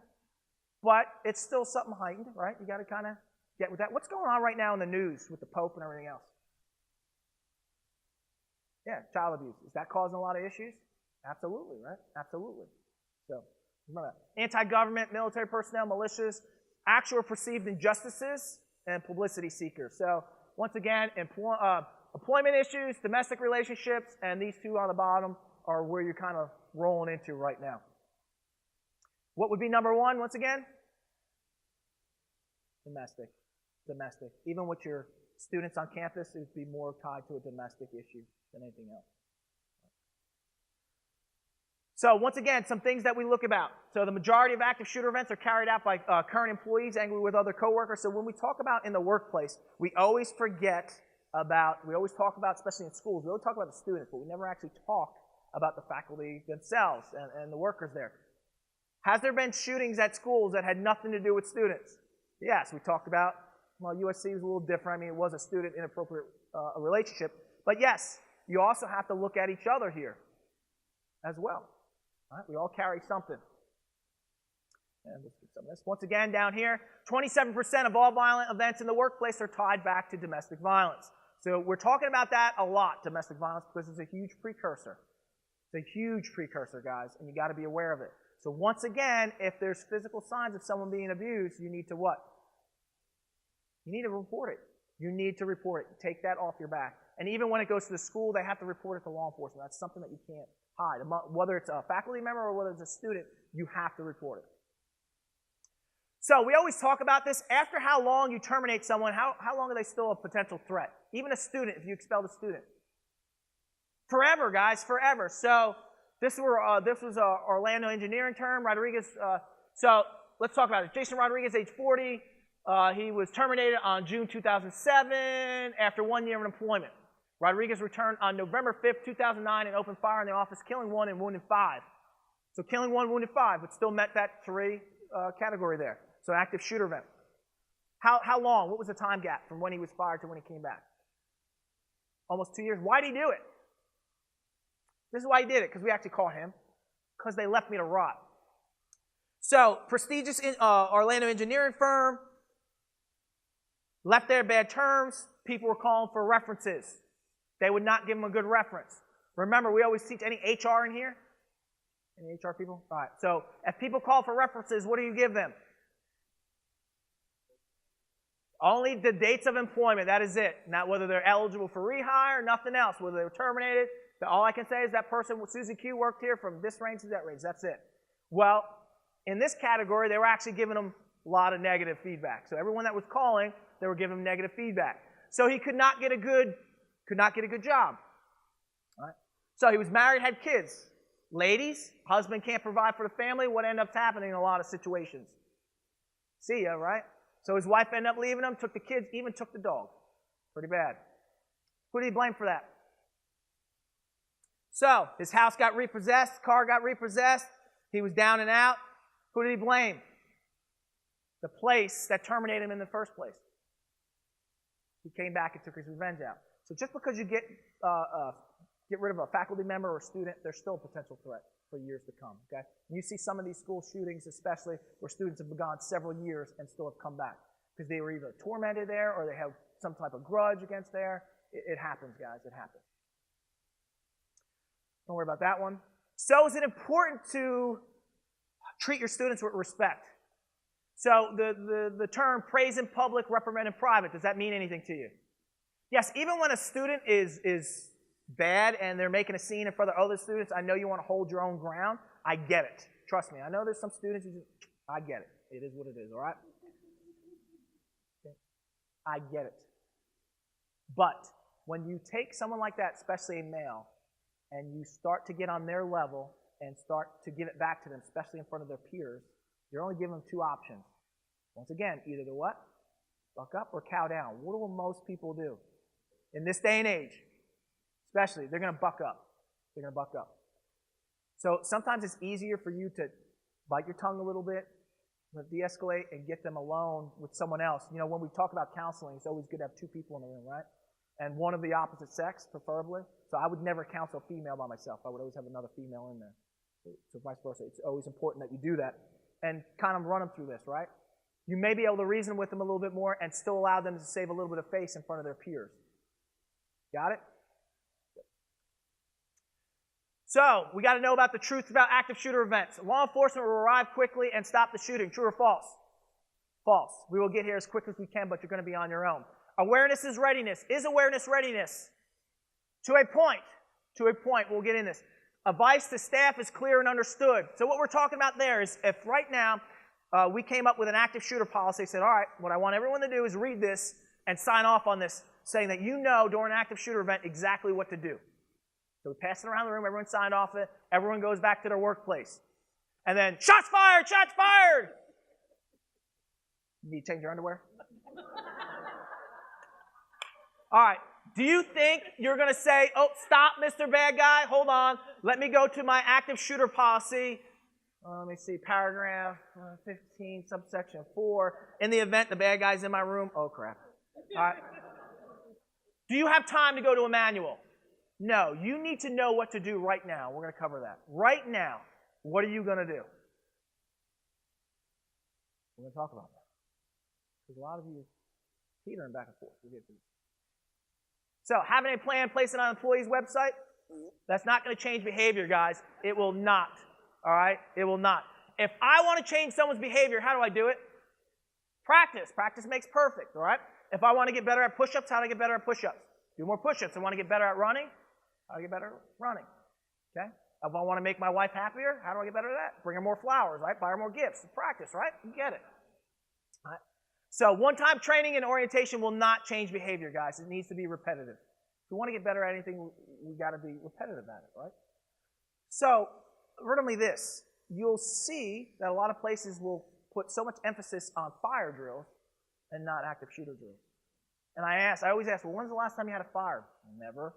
Or it was something really small. Then I say, well, when was the last time there was a shooting at a school? Well, recently. So where's our priorities? Kind of a little mixed up there. Hint, hint, hint. Those who respond, don't worry about this, because you guys are doing really well here. Once again, I commend you all for being here. I commend the security team. I commend your staff and your faculty, the dean, everything else. You guys are doing really good. So you're pushing forward. You see the need, and that's why I'm here today. So, when confronted with active shooter, these are some conflicts that we see. You will see verbiage there that will have all this stuff in the same paragraph. Move away from the shooter. All right, I get that. Take cover. All right, be still. So first of all, you told me to move away and take cover. Now you tell me to be still. This one cracks me up. So run in a zigzag pattern. Am I being chased by an alligator? All right. So you guys know alligators got these short little legs. They can't make sharp turns. So the whole premise behind this is if you're running in a zigzag pattern, that person cannot get a bead on you and get an accurate shot. So you're trying to bob and weave something that's going, 1,250 feet per second. Okay, let's see if you can move that fast. Never confront the shooter. Not true. We're going to talk about that. Fight, sometimes. Be silent. Talk to the shooter. All right, so let's talk about that. In every situation during an active shooter event, U.S. active shooter event, where students have tried to beg or talk to the shooter, all the shooter has done is exert their power and kill them point blank. They're exerting that power. Even if it wasn't the jocks, even if it was other ones, it's about power now. Who has the power? I have the power now because I have the gun, right? I have the power. And I exert that power. That's what it's about. Play dead. So, guys, you're not being attacked by a bear here, okay? So, play dead. We're going to talk about this. Christina Anderson, she's a Virginia Tech survivor. She's a friend of ours. We teach every year with her pretty much at Alert out in Texas. So, she was actually shot 3 times at Virginia Tech. So, she tells her story. So, the shooter came in her room, shot all of her fellow, classmates. She got shot once in the back. She went down. The shooter leaves her room and goes into the other classrooms. She had a chance, an opportunity to get out. she decided for her it would be better for her to play dead. So what she did was climb underneath the desk and just try to hold her breath as much as possible. Well, when the shooter runs out of victims and there's still not an armed threat, they will come back and see who's still alive before they'll take their own life. He came back in the room, saw that she was still breathing, put 2 more rounds in her. One went in her buttocks, the other one went in her thigh. She survived the encounter, but she talks about how playing dead was not a good option, where she could have got out. Does that make sense? So just be aware of that. Throw things at the shooter, sometimes hide behind a desk or a wall. Well, it depends on what those things are made out of, because, even the rounds inside this handgun will go through most of this furniture. Brace against the wall. We'll talk about this a little bit. Don't worry about this. So we kind of cover this. Once a year training an active shooter yields very little behavioral change at all. So it's not only training you all, it's also training your students to desensitize them so that when the event happens, what? They're going to fall in line. So when we teach this to elementary schools and daycares and everything, we teach them to do these drills in a sense of they're starting to desensitize the children. So when they got to move them, they got to hide them in secondary bathrooms and everything, the kids kind of think, we're just doing the game again. Does that make sense? So that if the event kicks off, they'll be less likely inclined to start to break down and fall apart. So you need to do it now, even with your students. How do we desensitize officers and military personnel? How do we desensitize them from going into combat? So we do simunition training. God, I can't talk. And stimuli training. I apologize. Past my bedtime. So what does that mean? Real-world training. So what we do is we actually shoot at them with simunition rounds. It makes a loud bang. It pops. It makes smoke and everything else. And we put them in these environments where they're forced to work through it. Does that make sense? So we're conditioning them, and we're setting them up for success. So when they go into that situation, they've been what? Conditioned. Right? Conditioned. So that they're less likely to hunker down at the door or bend over or not react. So it's important. How did we train CIA operatives during the Cold War to do some of the heinous things they did in the United States? Be able to commit murder or do all this other thing? We desensitized them. How did we do that? Does anyone know? Anyone ever work for the CIA in here? No one wants to admit it? All right, you got them, boys. You can move in. They would show them violent movies over and over again of people being tortured and murdered over and over again. So think about it. From the law enforcement standpoint and the EMS and doctors and everything else out there, a lot of times people will say, you're unempathetic, my child's killed or my loved one's dead. It's not that we're not empathetic, it's just that we're what? Desensitized because we see it all the time. For me to go in a room, I'm sorry, I'm not going to be graphic, but to see someone with their head blown off is nothing new to me. It's not that I'm not empathetic, but I've seen it so much.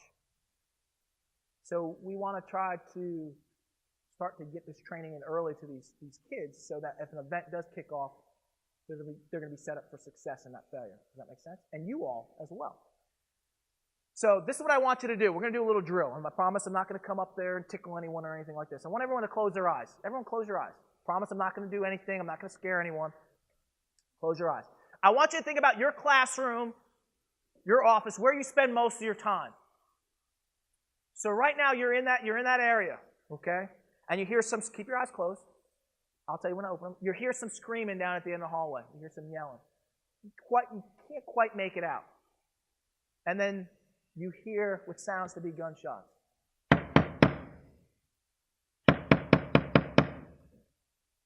Getting closer and closer. Your students are starting to get up out of their seats, or people starting to scramble around, figure out what's going on. It's getting closer.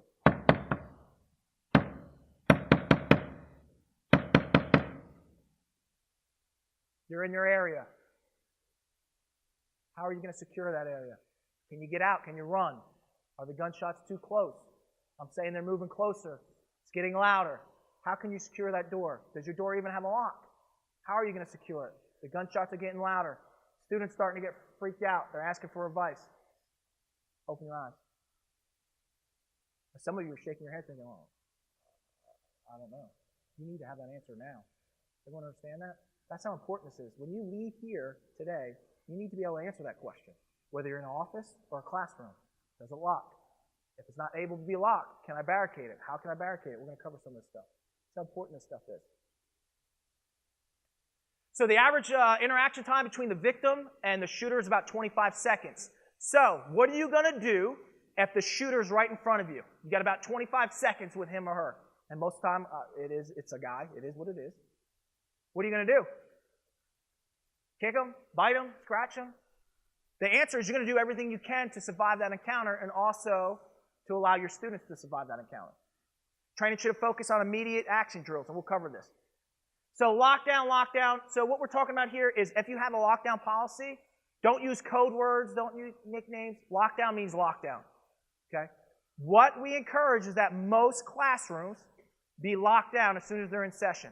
So even if it's a college campus, I know the exterior doors probably you can't lock them down all the buildings, but as soon as you start class, the teacher walks up and locks that door. Why? What did you do by doing that? You didn't just trap the animals in with you. No, don't say that, okay? What did you do? You already mitigated most of this event. Because if there is someone out in the hallway and they're trying to get in your room to do harm, the door's already locked. Does that make sense?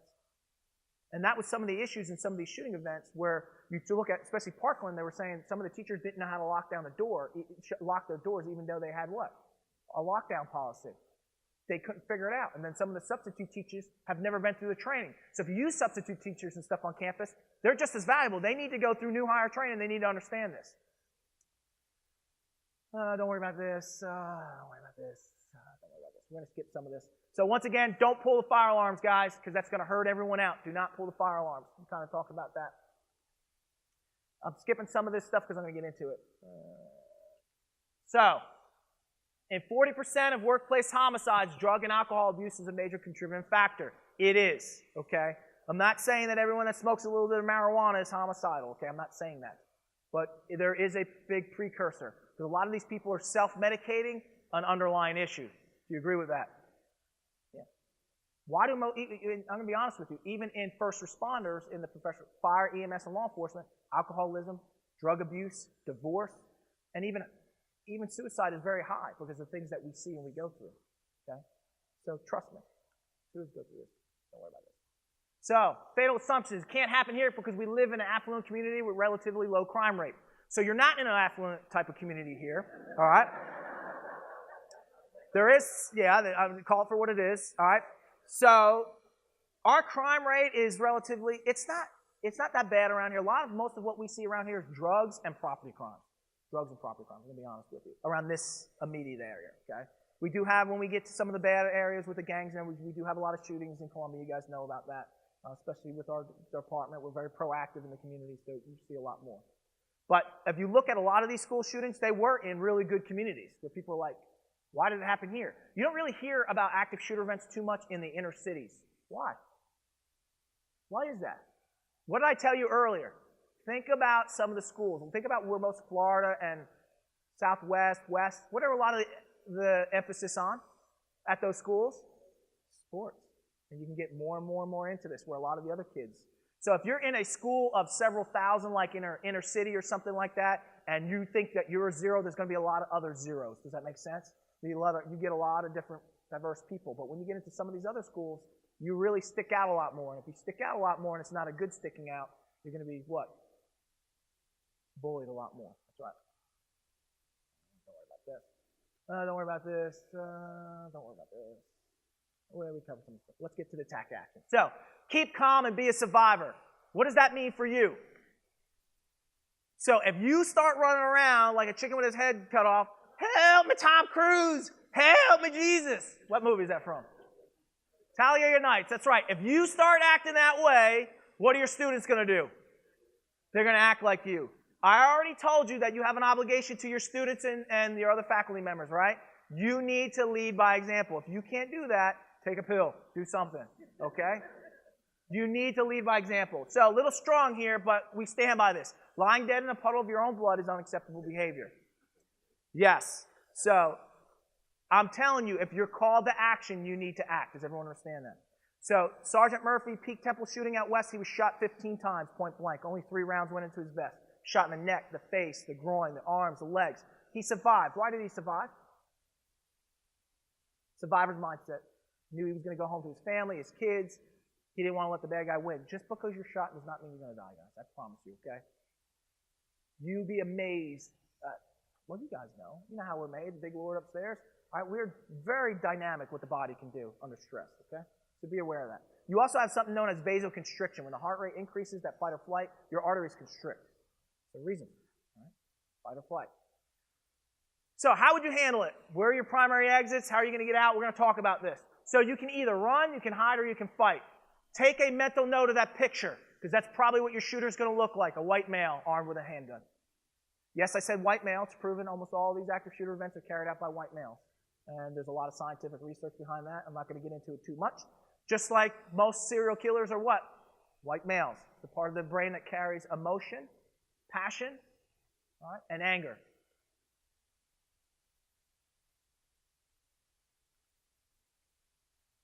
Remember, you can run, you can hide, or you fight. So what order does it go in? It goes in very simple. How close is the shooter to you? So, when do I run? Run when you are not in a secure area and you are confronted with a threat.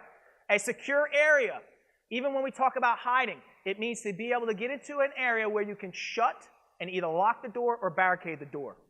So everyone understand that? That is hiding, and that's a secure area. So right now, if there's a shooter on the other end of campus, we have two options. What are our options? One is we can get out and flee the campus, or we can lock down where we're at if we have that capability. So if the shooter's on the 3rd floor and you're on the 1st floor, is it better to lock down or better to get out? It's better to get out. So don't always think that locking down is a good option for you. It's all in relationship to where that shooter is to you. Now, if you don't know where the shooter's at and the gunshots sound pretty loud, then they're probably close to you. You're probably going to have to what? Lock down. All right? We'll talk about that. Do your classrooms lock? Yes? No? Some are saying yes, some are saying no. You need to figure that out today. If they don't lock, how are we going to secure them? Oh, we need to figure that out. Do your offices lock? Yes? No? Maybe so? All right? That's great, but what if they're all just big glass windows? That's even worse, right? Okay, so there you go. Yay! We'll talk about that. Yeah. She's like, oh my God, I'm done. All right? We'll talk about it. I promise you're not done, okay? We'll talk about that. All right, we need counselors on 1, 2, 3, 4. 5th row? I got it. When do I hide? Hide when you can get into a safe and secure location. Once again, a safe and secure area is a room that you can either get into and lock or barricade the door. We'll talk about this a little bit more. Hide when the attacker is between you and the exits. So right now, if a shooter came through these doors and started their attack, God forbid, us in this immediate area here, probably what's our only recourse? To fight. What are the rest of you? I know you guys say, I'm out of here. See ya. Woo. All right? I got it. I get it. Hide when you cannot get out. Once again, hiding, guys, means getting into a safe and secure area, not hiding underneath a desk or behind a wall. Try to get into a room where you can either shut or barricade and lock the door. When do I fight? Only you all can answer this question here, but I'm going to give you a little guidance. Fight when running and hiding is not an option. Once again, that shooter comes right through that door. We have no option. Well, I have more of an option than they do, but what's their only option, really? To fight, because if they turn and run, they're just going to get shot in the back. So in 68% of the cases, 68%, when the victim fought back, it ended favorably for the victim. Why? They survived the encounter. Why? Because the bad guy's not expecting that. They're expecting you to cow down, guys. They're not expecting that. These aren't professional killers. Remember that. Fight when you have the opportunity to tackle with advantage of surprise. So if you can catch them from behind, then great. All right? You can blindside them. Or I see the chief start to tackle them instead of me turning around and running out. What should I do? Go get some, right? Go get some. Fight when you are confronted. Fight when you have others with you. So if you see one person attacking the attacker, get in there and get some. All right? Get in there and get some. I know a lot of ladies are saying, yeah, we're going to do that. Good. Fight when you see others attack the perpetrator. We'll talk about that a little bit. All right, we're rolling. Get that teacher out here! I had all I could take out of you people!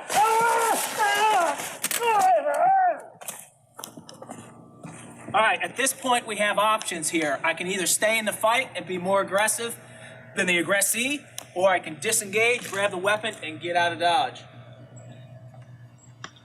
Was that a gun? What was that? Fire extinguisher. We did this, in this video, we gave it to a local news network. It went over Fox, it went national, all over, about how a fire extinguisher can be used in these type of environments to save someone's life. It's very effective. In a lot of cases, it's more effective than a handgun because you got a cloud of white thick powder coming out at you. You get it in your eyes, you can't see. You can't fight. You breathe it in, it's kind of a little bit caustic, but it gets into your lungs as the perpetrator. You can't breathe, you can't fight. It is a good tool. So the great thing is there's nothing illegal about fire extinguishers. You can have them in every classroom. You can have them in your car. There's nothing illegal about them. And they're very, very effective to use as an offensive or a defensive tool, not weapon, tool. Does that make sense? So now, after I sprayed them, what do I have there? A 10-pound canister that's steel. What can I do with it? Ring his bell all day long. Ding. Be like one of those Tweety Bird, cartoons. Ring his bell all day long. The primary thing is remember that weapon. You got to get your hands on that weapon. You got to secure that weapon because that's what's going to hurt you. We'll talk about that here in a minute. Don't worry about this slide. So this door does not have a lock on it. It is an outward opening door, which means it opens out to the hallway. What they did here was they ripped, he pulled his belt off. They grabbed some Ethernet cords off the back of the computer. Anything you have, extension cords, Ethernet cords, wrap the doorknob up. He's low to the floor, so we use the acronym PACE, Primary, Alternate, Contingency, and Emergency. Anything you do, you want to have redundancies, right? You got it? Okay. So guys, when you're in trouble, you just don't show up with flowers. You show up with flowers and a gift. Redundancies, right? Am I right, ladies? There you go. See? All right, so we wrap that up. So he's got his belt. He's got Ethernet cords there. And then they put a table against the door. So if the bad guy is able to get that door open, that table's going to hit him. What is that going to do? Get into his OODA loop. We talk about Boyd's OODA loop. That's a fighter pilot. We talk about observe, orientate, decide, and act. And then basically that's going to stun him. And that's going to allow her, of course, it's the lady. She's ready there what? Take him out. And there's a guy on the other side you can't see. But the plan is here. The table will hit him. She's going to start striking the gun hand, get the gun away. And he's going to move in, attack the attacker, and get control of the gun. So they have a plan. So I ask you this. Have you guys actually sat down with your students and had a plan? Have you talked about anything like this? Is there any protocols in place? Especially if your classroom can't lock. How are you going to secure it? This is one means. So, we already covered the sounds of gunshot, people screaming, explosions. Don't wait for superficial awareness. If you think that there's a threat there, there's nothing wrong with locking the door. There's nothing wrong with you calling campus security. Chief, is there anything wrong with them if they're in the slightest bit of fear, them calling you guys? Even if you guys think it's something silly, you're not going to get in trouble. You need to call it in. If it concerns you, it concerns them. Trust me, they want to stay busy. Keep them going. Remember, so we hear what we think may be gunshots, screaming, noise. What you want to do is you're going to open that door. You're going to look out in the hallway. Not your whole body, just kind of scan. You're listening for gunshots. You're trying to figure out what's going on. If you think those gunshots are close, you're going to have to make that determination. Is it safer to lock myself and the students inside now, or is it safer for us to get out? If they're close, I'm going to tell you the best thing to do is to barricade where you're at.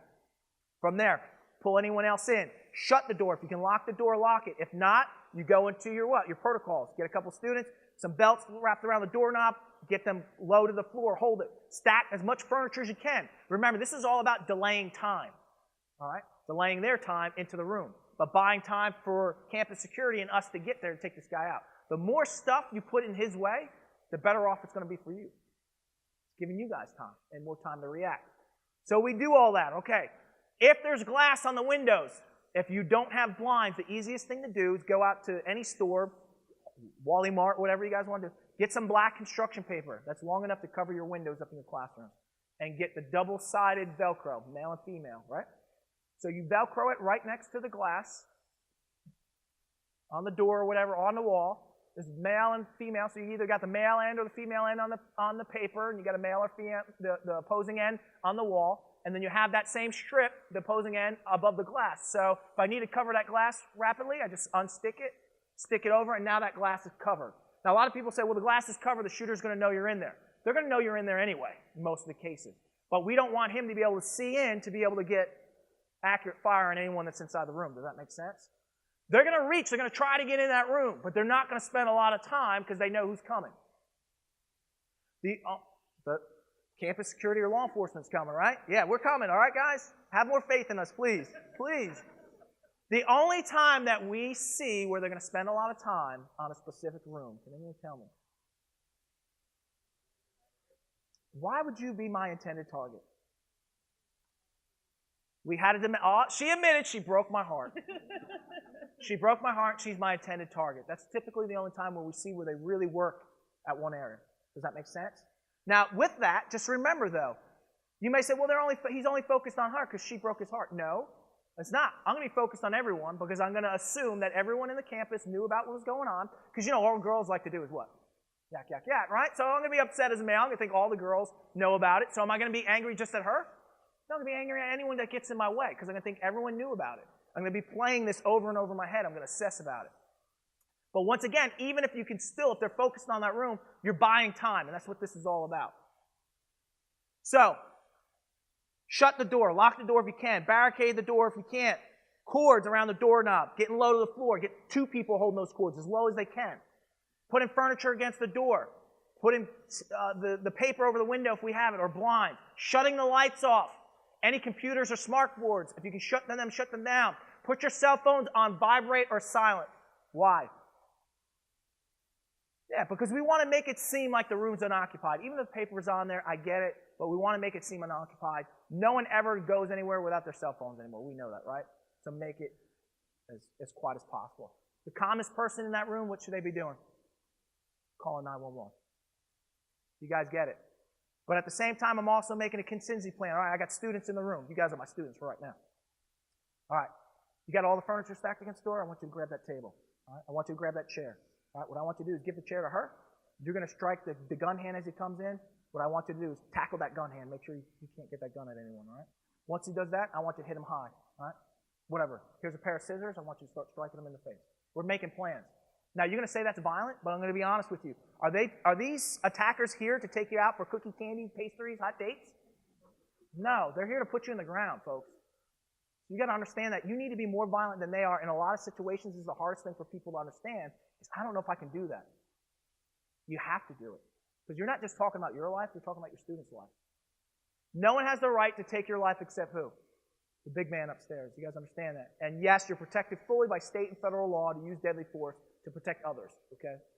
Don't ever let that be an issue. You will never, ever get prosecuted for stabbing a gunman with a pair of scissors. I promise. You're going to be perfectly protected. You're going to get all these medals and plaques, and you'll be famous, okay?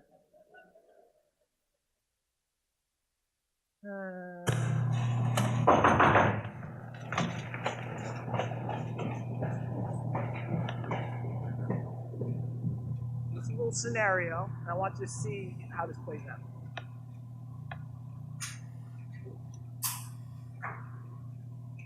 I promise you.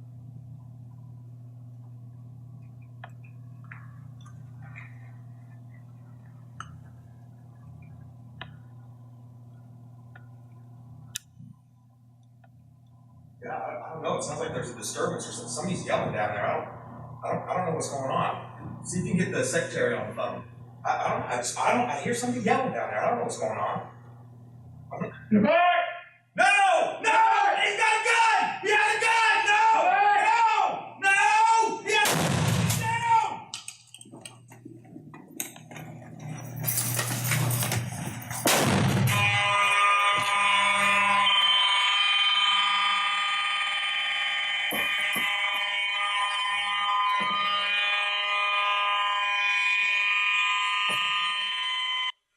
All right, so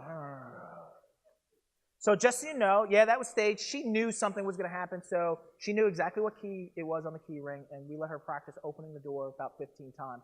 What we're trying to show you, what we're trying to show you there is a couple key things. One is she heard some noise. She came out, kind of looked a little bit. She stepped all the way out in the hallway. Don't step all the way out. Kind of peek your head out the door. At that time, when he came around the corner and fired that first shot, what was the best thing for her to do? Go back in the bathroom and lock the door. So I don't know how your common area bathrooms are here. Do they even have doors? If they do, are they able to be locked? I know some schools don't like them because they're worried about students locking themselves in the bathroom and everything else. But in many cases, there were students that were left in the hallway during these attacks and they had nowhere to go. So let me ask you this. There's an active shooter event going on. You hear gunshots. Your classroom is locked down, and then you hear a student on the outside of your door begging, pleading, and screaming and crying for you to open the door. You can open the door. That is a tough call, right? How do you know the shooter's not right behind them? How do you know they're not the shooter, right? You don't know. That's a tough call. But typically the rule of thumb, and put it on me, once the door is locked, the door is locked. You guys got it? That's why we need to have other areas for them to go to. So, In that situation, she should have stayed in the bathroom. There's actually a lock on that bathroom door and barricaded in there. Yeah, he could have shot through the door, could do all this stuff, but it is what it is. The reason why did the fire alarm go off? From the gunshots, guys, the sulfur from the gunshots. Once a couple of rounds are fired, especially inside a hallway, the sulfur's gonna set off that smoke head. That's why it went off, right? The fire door started to shut. So she decided to run. Fair enough. She should have what? Kept on running and went out the door. So what she decided to do was, I'm actually going to stick a key into a keyhole and either try to unlock the door to get in. So it's a twofold there. To put a key in a keyhole to lock a door under stress or to unlock a door under stress is a fine motor skill. It is not going to happen. Once your heart rate goes above 135 beats per minute, SNS kicks in. That's a sympathetic nervous system. The blood pools from your extremities and goes towards your major organs. That's our fight or flight. You're not physically going to be able to put a key in a hole to lock the door. We have a lot of schools where you physically have to put a key in the classroom door to lock it. You are not going to be able to do that under times of crisis. So the key is lock the door ahead of time. That makes sense? And the teachers say, well, I can't do that because the kids constantly bother us to get up, to open the door, to go to the restrooms or whatever. Well, then you assign students inside the class to unlock, open the door, let them back in when they come to the door, those sorts of things. But if you have to physically put a key in to lock your door, you're not going to be able to do it in times of crisis. Does everyone understand that? Good. So what do we have here? A table, outward open the door, table against the door. He's wrapping cords around the door, and they're going to come up with a plan. Same thing. What's the problem with this picture? The glass. We need to be able to cover this glass. Only one cord. You would want redundancies in this cord. You'd be amazed at how one Ethernet cord is pretty strong. You want to have several cords. I'm going to tell you, when you wrap it around your hands, you get low to the floor, it's going to cut into your hands. So if you can keep something readily available near your desk, I'm not saying you necessarily need a pair of gloves, but even a small towel or dishcloth or something like that. So if you have students or whoever, I would get big students to do this, whoever's in your room. When they wrap that cord around their hands, they can get low. It's going to help prevent those cords from cutting into their hands. Does that make sense? Now, if it was an inward opening door where the door opens inside, it's a little easier for us, right? Because what can we use to control that door? Furniture, old-fashioned wooden door peg. Peg the heck out of the bottom of the door as well. And then a bunch of furniture. You can get chairs up underneath the doorknob, anything you can, a bunch of furniture. It's going to work well. So inward opening doors are easier to secure than outward opening doors. Typically. Now, here's the problem. This all sounds great, but if we're not working with our students, if we don't have plans and policies in place, how are we going to do this? You would be having to basically give instructions to your students right now under stress because they don't know what to do. And everyone says, well, if you train the students, what if one of the students is attackers? They're going to know what you're going to do. That's okay. It's not a big deal because all we're trying to do is buy time. Barricade the door, buy time. So what we have here, these are Air Force personnel. He hears shots fired. He scans the hallway quickly, comes in, they shut the door, and they put a couch in front of the door. I apologize, ladies. Chivalry's not dead, but he put the female first. I apologize, ladies. It is what it is. But, there may be some other ways of putting some more furniture in between here so they don't have to get necessarily on the other side of this couch. But what he could literally do is if he put his back against the couch and stretched his legs out against his file cabinets against the wall, there's no way that anyone's going to be able to push that door open. No way at all. Okay. Solid core door, that's great. What's the easiest solution? Have a lock on the door. Okay. So when we talk about locks, what type of locks? We're almost done, guys. Deadbolt, they have to be American with Disabilities approved. And that means that anyone with one limb can open that door. You cannot lock anyone inside. So it's got to be where I can push a latch down or push a crash bar to be able to get out. Does that make sense? So a lot of places are doing these fancy like steel deadbolts and plates that go on the floor, big deadbolts, the sliding ones that go across the door. That's against fire code, and it's also against the American with Disabilities Act. One of the easiest thing is to make sure that you make a good investment and just get the proper lock. There is some cost in some of that, so that stuff, I get it, guys, I get it. But in the meantime, while they're working on some of this stuff, you all today, when you leave, you should have a plan in place on how to secure your classroom or your office. Fair enough? Now, if I'm in an office with a bunch of glass, I need to find another office that I don't have so much glass to get into very quickly. I know you're thinking, you're like, oh my God. Yeah. Yeah. Place a towel at the bottom of the door. So I recommend that you have towels in your classroom that are long enough to fit the bottom of the door and keep a bottle of water with it. So What we're going to do is we're going to wet that towel, put it at the base of the door if we're in the middle of an attack, because lots of times the bad guys will use explosives, but they'll also use gas, and they will set fires. This will keep you totally safe in that room. Even if there's a pretty noticeable fire, even close to your room, that will prevent that smoke from getting in there. You'll be amazed at how safe you can be. Does that make sense? Provide first aid as needed. This is the other thing. Are you guys trained in exsanguination? Fancy word for hemorrhaging out. You know, most of these gunshot victims die from bleeding out. At the Pulse nightclub shooting, over 34% of the people that were killed died from preventable trauma. What does that mean? They bled out. They bled out. So are you trained in that? TECC, tourniquets, pressure bandage, chest seals. You have access to that equipment. So these are all things that I know the campus is working through. A lot of campuses, what they're doing is they're getting these mass casualty kits and they're putting them with their defibrillators and everything. That's great, but if you have victims inside your classroom and you're locked down, yeah, so what we like is the individual classroom kits. Is very similar to what's on here. This is an IFAC. And pretty much everything I need to deal with gunshot victims is inside this kit. And it's a small kit and they're not expensive. Make sense? Tourniquets, pressure bandage, easy stuff we can train you on. You know, my son is about to turn 11. He knows how to do all this stuff. So it's not hard. Direct everyone to the farthest point in the room. Get down out of any windows, out of sight. Get down low to the floor. Get down. So if you have brick walls, get as low as you can to the floor, because as they stack these bricks, there's mortar in between. The mortar falls down to the base. So the first couple of tiers of this brick wall is solid. Does that make sense? So the lower you can get, the better. If there's a secondary bathroom, if you can get a bunch of students in there, get them in there. So Mrs. Soto, she was a teacher at Newtown. She saved a lot of her children's lives. She was able to get her students into a secondary bathroom. She shut the door and she used herself as a human shield when the attacker came in and saved her kid's life. She died in the process, but she died a hero saving her students. All right. That's true love there. Do you agree? Absolutely. Don't be looking out the windows, guys. Don't do that. All right? Stay down low. Trust me, we're coming. We are coming. Because in 20% of the cases, the shooters go what? Mobile. So, remain calm and in control. We are physically going to open the doors for you. You do not open any of the classroom doors. Either campus security or law enforcement or a combination of both are physically going to open your doors for you. We will have keys or mechanical devices. Don't get spooked if you hear gunshots and then you don't hear gunshots anymore, then you start to hear a lot of gunshots. That could be law enforcement, us shotgun breaching doors open. We have special rounds that when we hit something solid, they dissipate. We use compressed zinc or tinnifer. It is what it is. Don't get spooked and think, oh my God, there's a terrorist attack, there's multiple shooters. It's probably us. But we physically are going to have to search every classroom. And if we don't have a key, we're going to have to breach every door. Got it? So just be aware we may be coming in. So use a little bit of caution if we come in that door. Don't beat me up. You got it?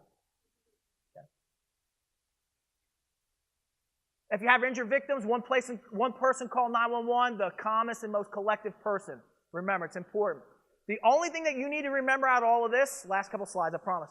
The only thing you really need to remember out of this is your specific location is the most important thing. So when you call 911, they're going to say, 911, what's your emergency? You're going to say, there's an active shooter event, CIU campus, we're in building what? Whatever building you're in. Send help now. That is the main thing you need to get out. Then there's going to be a pause, and they're going to dispatch units. You got it? And then they're going to start asking you all these other questions. You do not have to remember all this. I do recommend, though, that if you have office staff, those sorts of things, that this kind of checklist is kind of put next to the phone. But they're going to ask you all these specific questions. Try to be as calm as possible. But if you're flipping out on the phone, all you're doing is delaying that information from getting to who? Us. And once again, they're going to go down this. And if you definitely know who the assailant is, it's important that you get that out to us as quick as possible. Very important. So when we come, keep your hands visible with your palms facing out. So officers are taught to engage threats by what's in their hands. Does that make sense? So if you have anything in your hand that looks threatening, I'm sorry. A lot of these officers are young. They don't have that much experience. A lot of them have, it is what it is. They're going to be spooked. There's nothing normal about walking into somewhere where people were just killed and shot. Okay? You got to pre-program yourself for that. It's nothing normal. We're pre-programmed to, if we touch something hot, to what? Move away from it. So you're asking young officers to go into a building where they may be shot, potentially shot. I know it's their job, but it's still not natural. Okay, so they're going to be spooked, I promise you. So don't have anything in your hands. Instruct the students as the officers start coming, hands are up. Get them up. Nothing in their hands. No book packs, cell phones, nothing. Leave all that stuff. They don't need any of that. Don't shout at the officers. Don't make any sudden movements. Don't come running at us. I love hugs, but let's wait until you're all outside, okay? All right. So this one always upsets everyone. I'm going to be honest with you. Be prepared to be handled roughly and even handcuffed. And no, they're not the pink fuzzy ones, guys.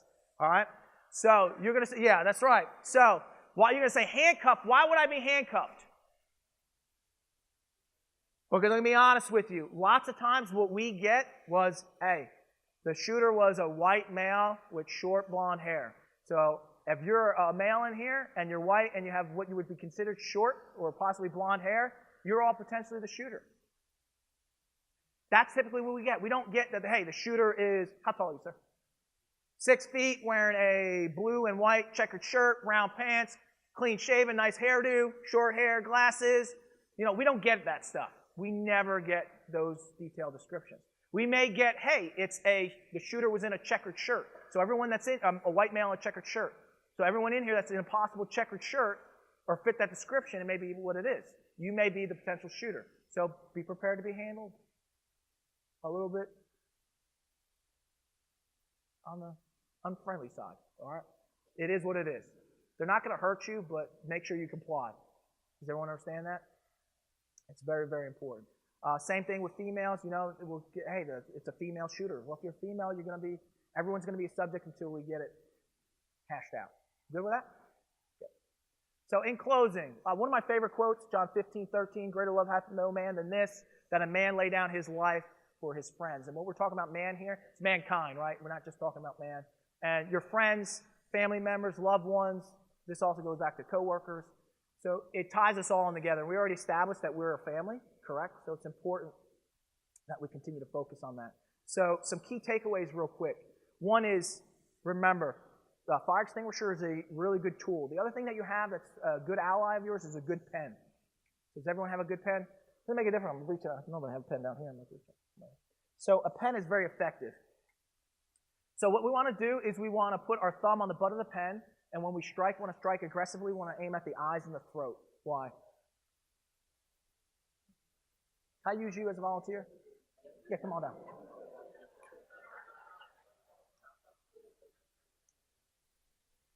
All right, come on up here. What's your name again? Jonathan. All right, give Jonathan a round of applause, please. So, for safety purposes, I'm going to leave the cap on, okay?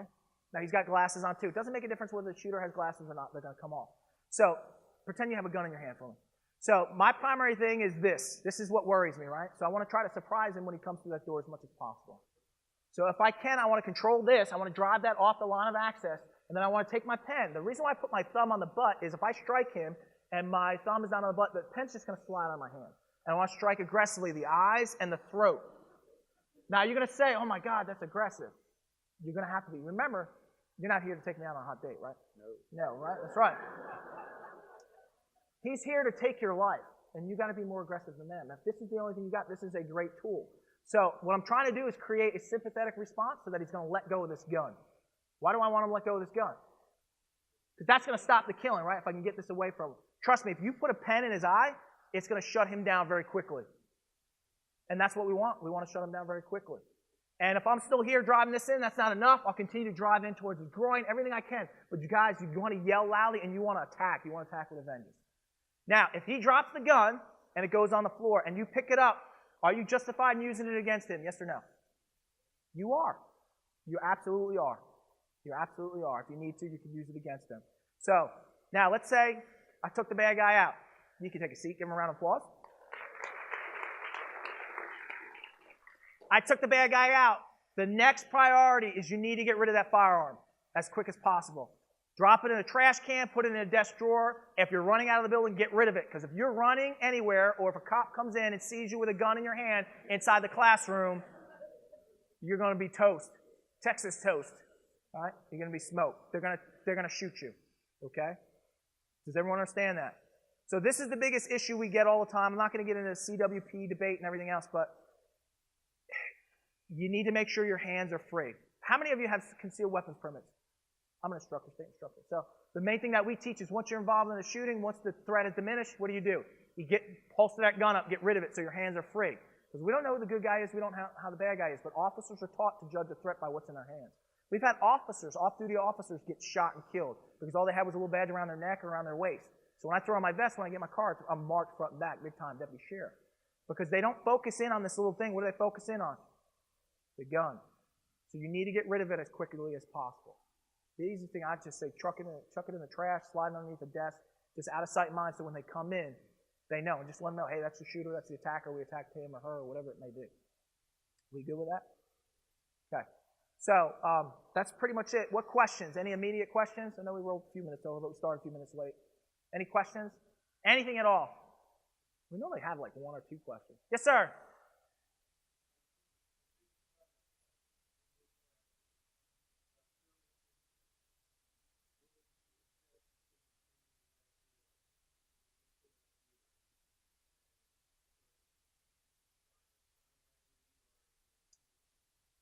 All right. From my side as you being you, or from the side of the students? All right, both. All right. So the key thing is, once again, that run, hide, fight. Those immediate students that are up there, what's their only obligation? What's their only thing they can do? Fight. All right. So if they don't know that, then a lot of them are going to start running. They need to understand that it's okay to fight, and in lots of cases, over 6 to 8% of the time, when they fight back, especially in groups, it ends favorably for them. The other thing, though, is do we have the capabilities of locking those doors when class starts? I don't know. That would be the simplest solution. Now, you down here, now you're going to have an obligation to keep your students safe. These rest of these students down here, what should they be doing? Getting out. Get them out. So you might want to have a talk with your students at an event of emergency, besides a fire drill.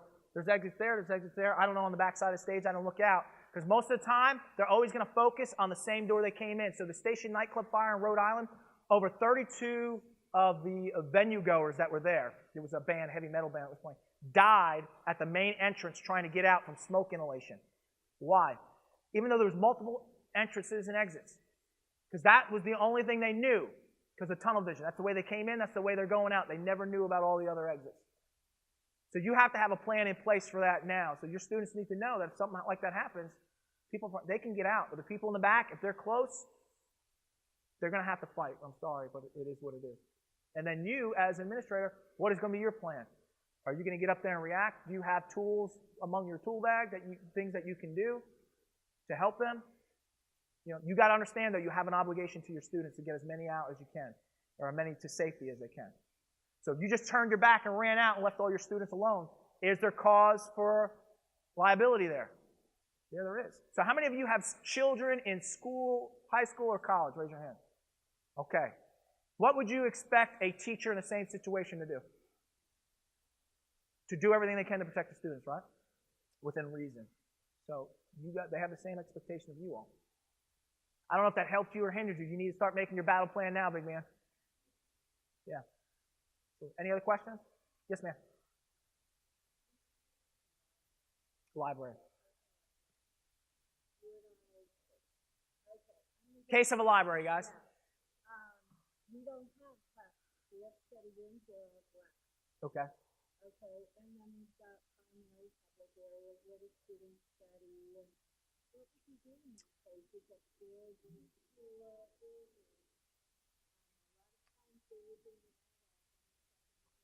So the question is, libraries, a lot of glass rooms, no real. So what you want to do, the rule of thumb is if you can have what's known as a safe room within close access. So a safe room could be another office, could be your office or someone else's office that students can get into, pile in, and lock the door. A glass room is not ideal at all unless a couple things have taken place. One is, yes, I know people can shoot through glass, I get it, but it has at least one-way film on it so that you can see out but no one can see in, and it has a door that can be locked. It's still not ideal. But typically what we do is we have an office. It could be a utility closet, it can be a computer room, it can be anything else that stays unlocked but has a lock on the inside so students know that in case of emergency, this is the safest safe room that they can get into. Typically, we would walk through the buildings and you would take like silver dollar size stickers and put them in the corner of the doors, like blue, red, green, or whatever. And everywhere where that sticker is, that's considered a safe room, where if someone was just randomly about and shots rang out and they had nowhere to go, because they didn't know where the shooter was at. They can get in that room and lock that room. So that room would be equipped with a couple different things, right? So one is a lock that can be locked. What else should it have? A towel. Maybe a first aid kit. People argue back and forth about phones. It would be ideal if there was a phone in there, but we know not necessarily reasonable to have phones in there. What the courts look at, guys, is reasonableness. They know for the school system to spend millions of dollars putting in fancy cameras and alarm systems, the courts know that that's not reasonable. Having the training here in place, like we just did, is reasonable. Having safe rooms, creating safe rooms randomly throughout campus is reasonable. So you bring up some good points. So that's how I would address it. Same thing with off campus, like right now on your field, where are all the students? If a shooting happened outside, where are the students going to go? Is there anywhere outside where they can lock down? Any type of outbuildings, any mechanical rooms, anywhere where they can get into? Can they run back in? If they can run back in, can they get into areas within the building and lock down? So we've got to think externally as well. It's a lot to this. It's not an easy equation, guys. And you're not going to be able to save everyone. You're just going to have to try to save as many people as you can. But you're thinking, and that's awesome. So these are all things that we need to think about and discuss. I know you're thinking right now of rooms close by, aren't you, that you can lock down? Yeah. So the bathrooms, good. Good. Basement. So those are the things you want to designate as safe rooms then as much as possible. So you're thinking, something's better than nothing. Good. Any other questions? No? Chief?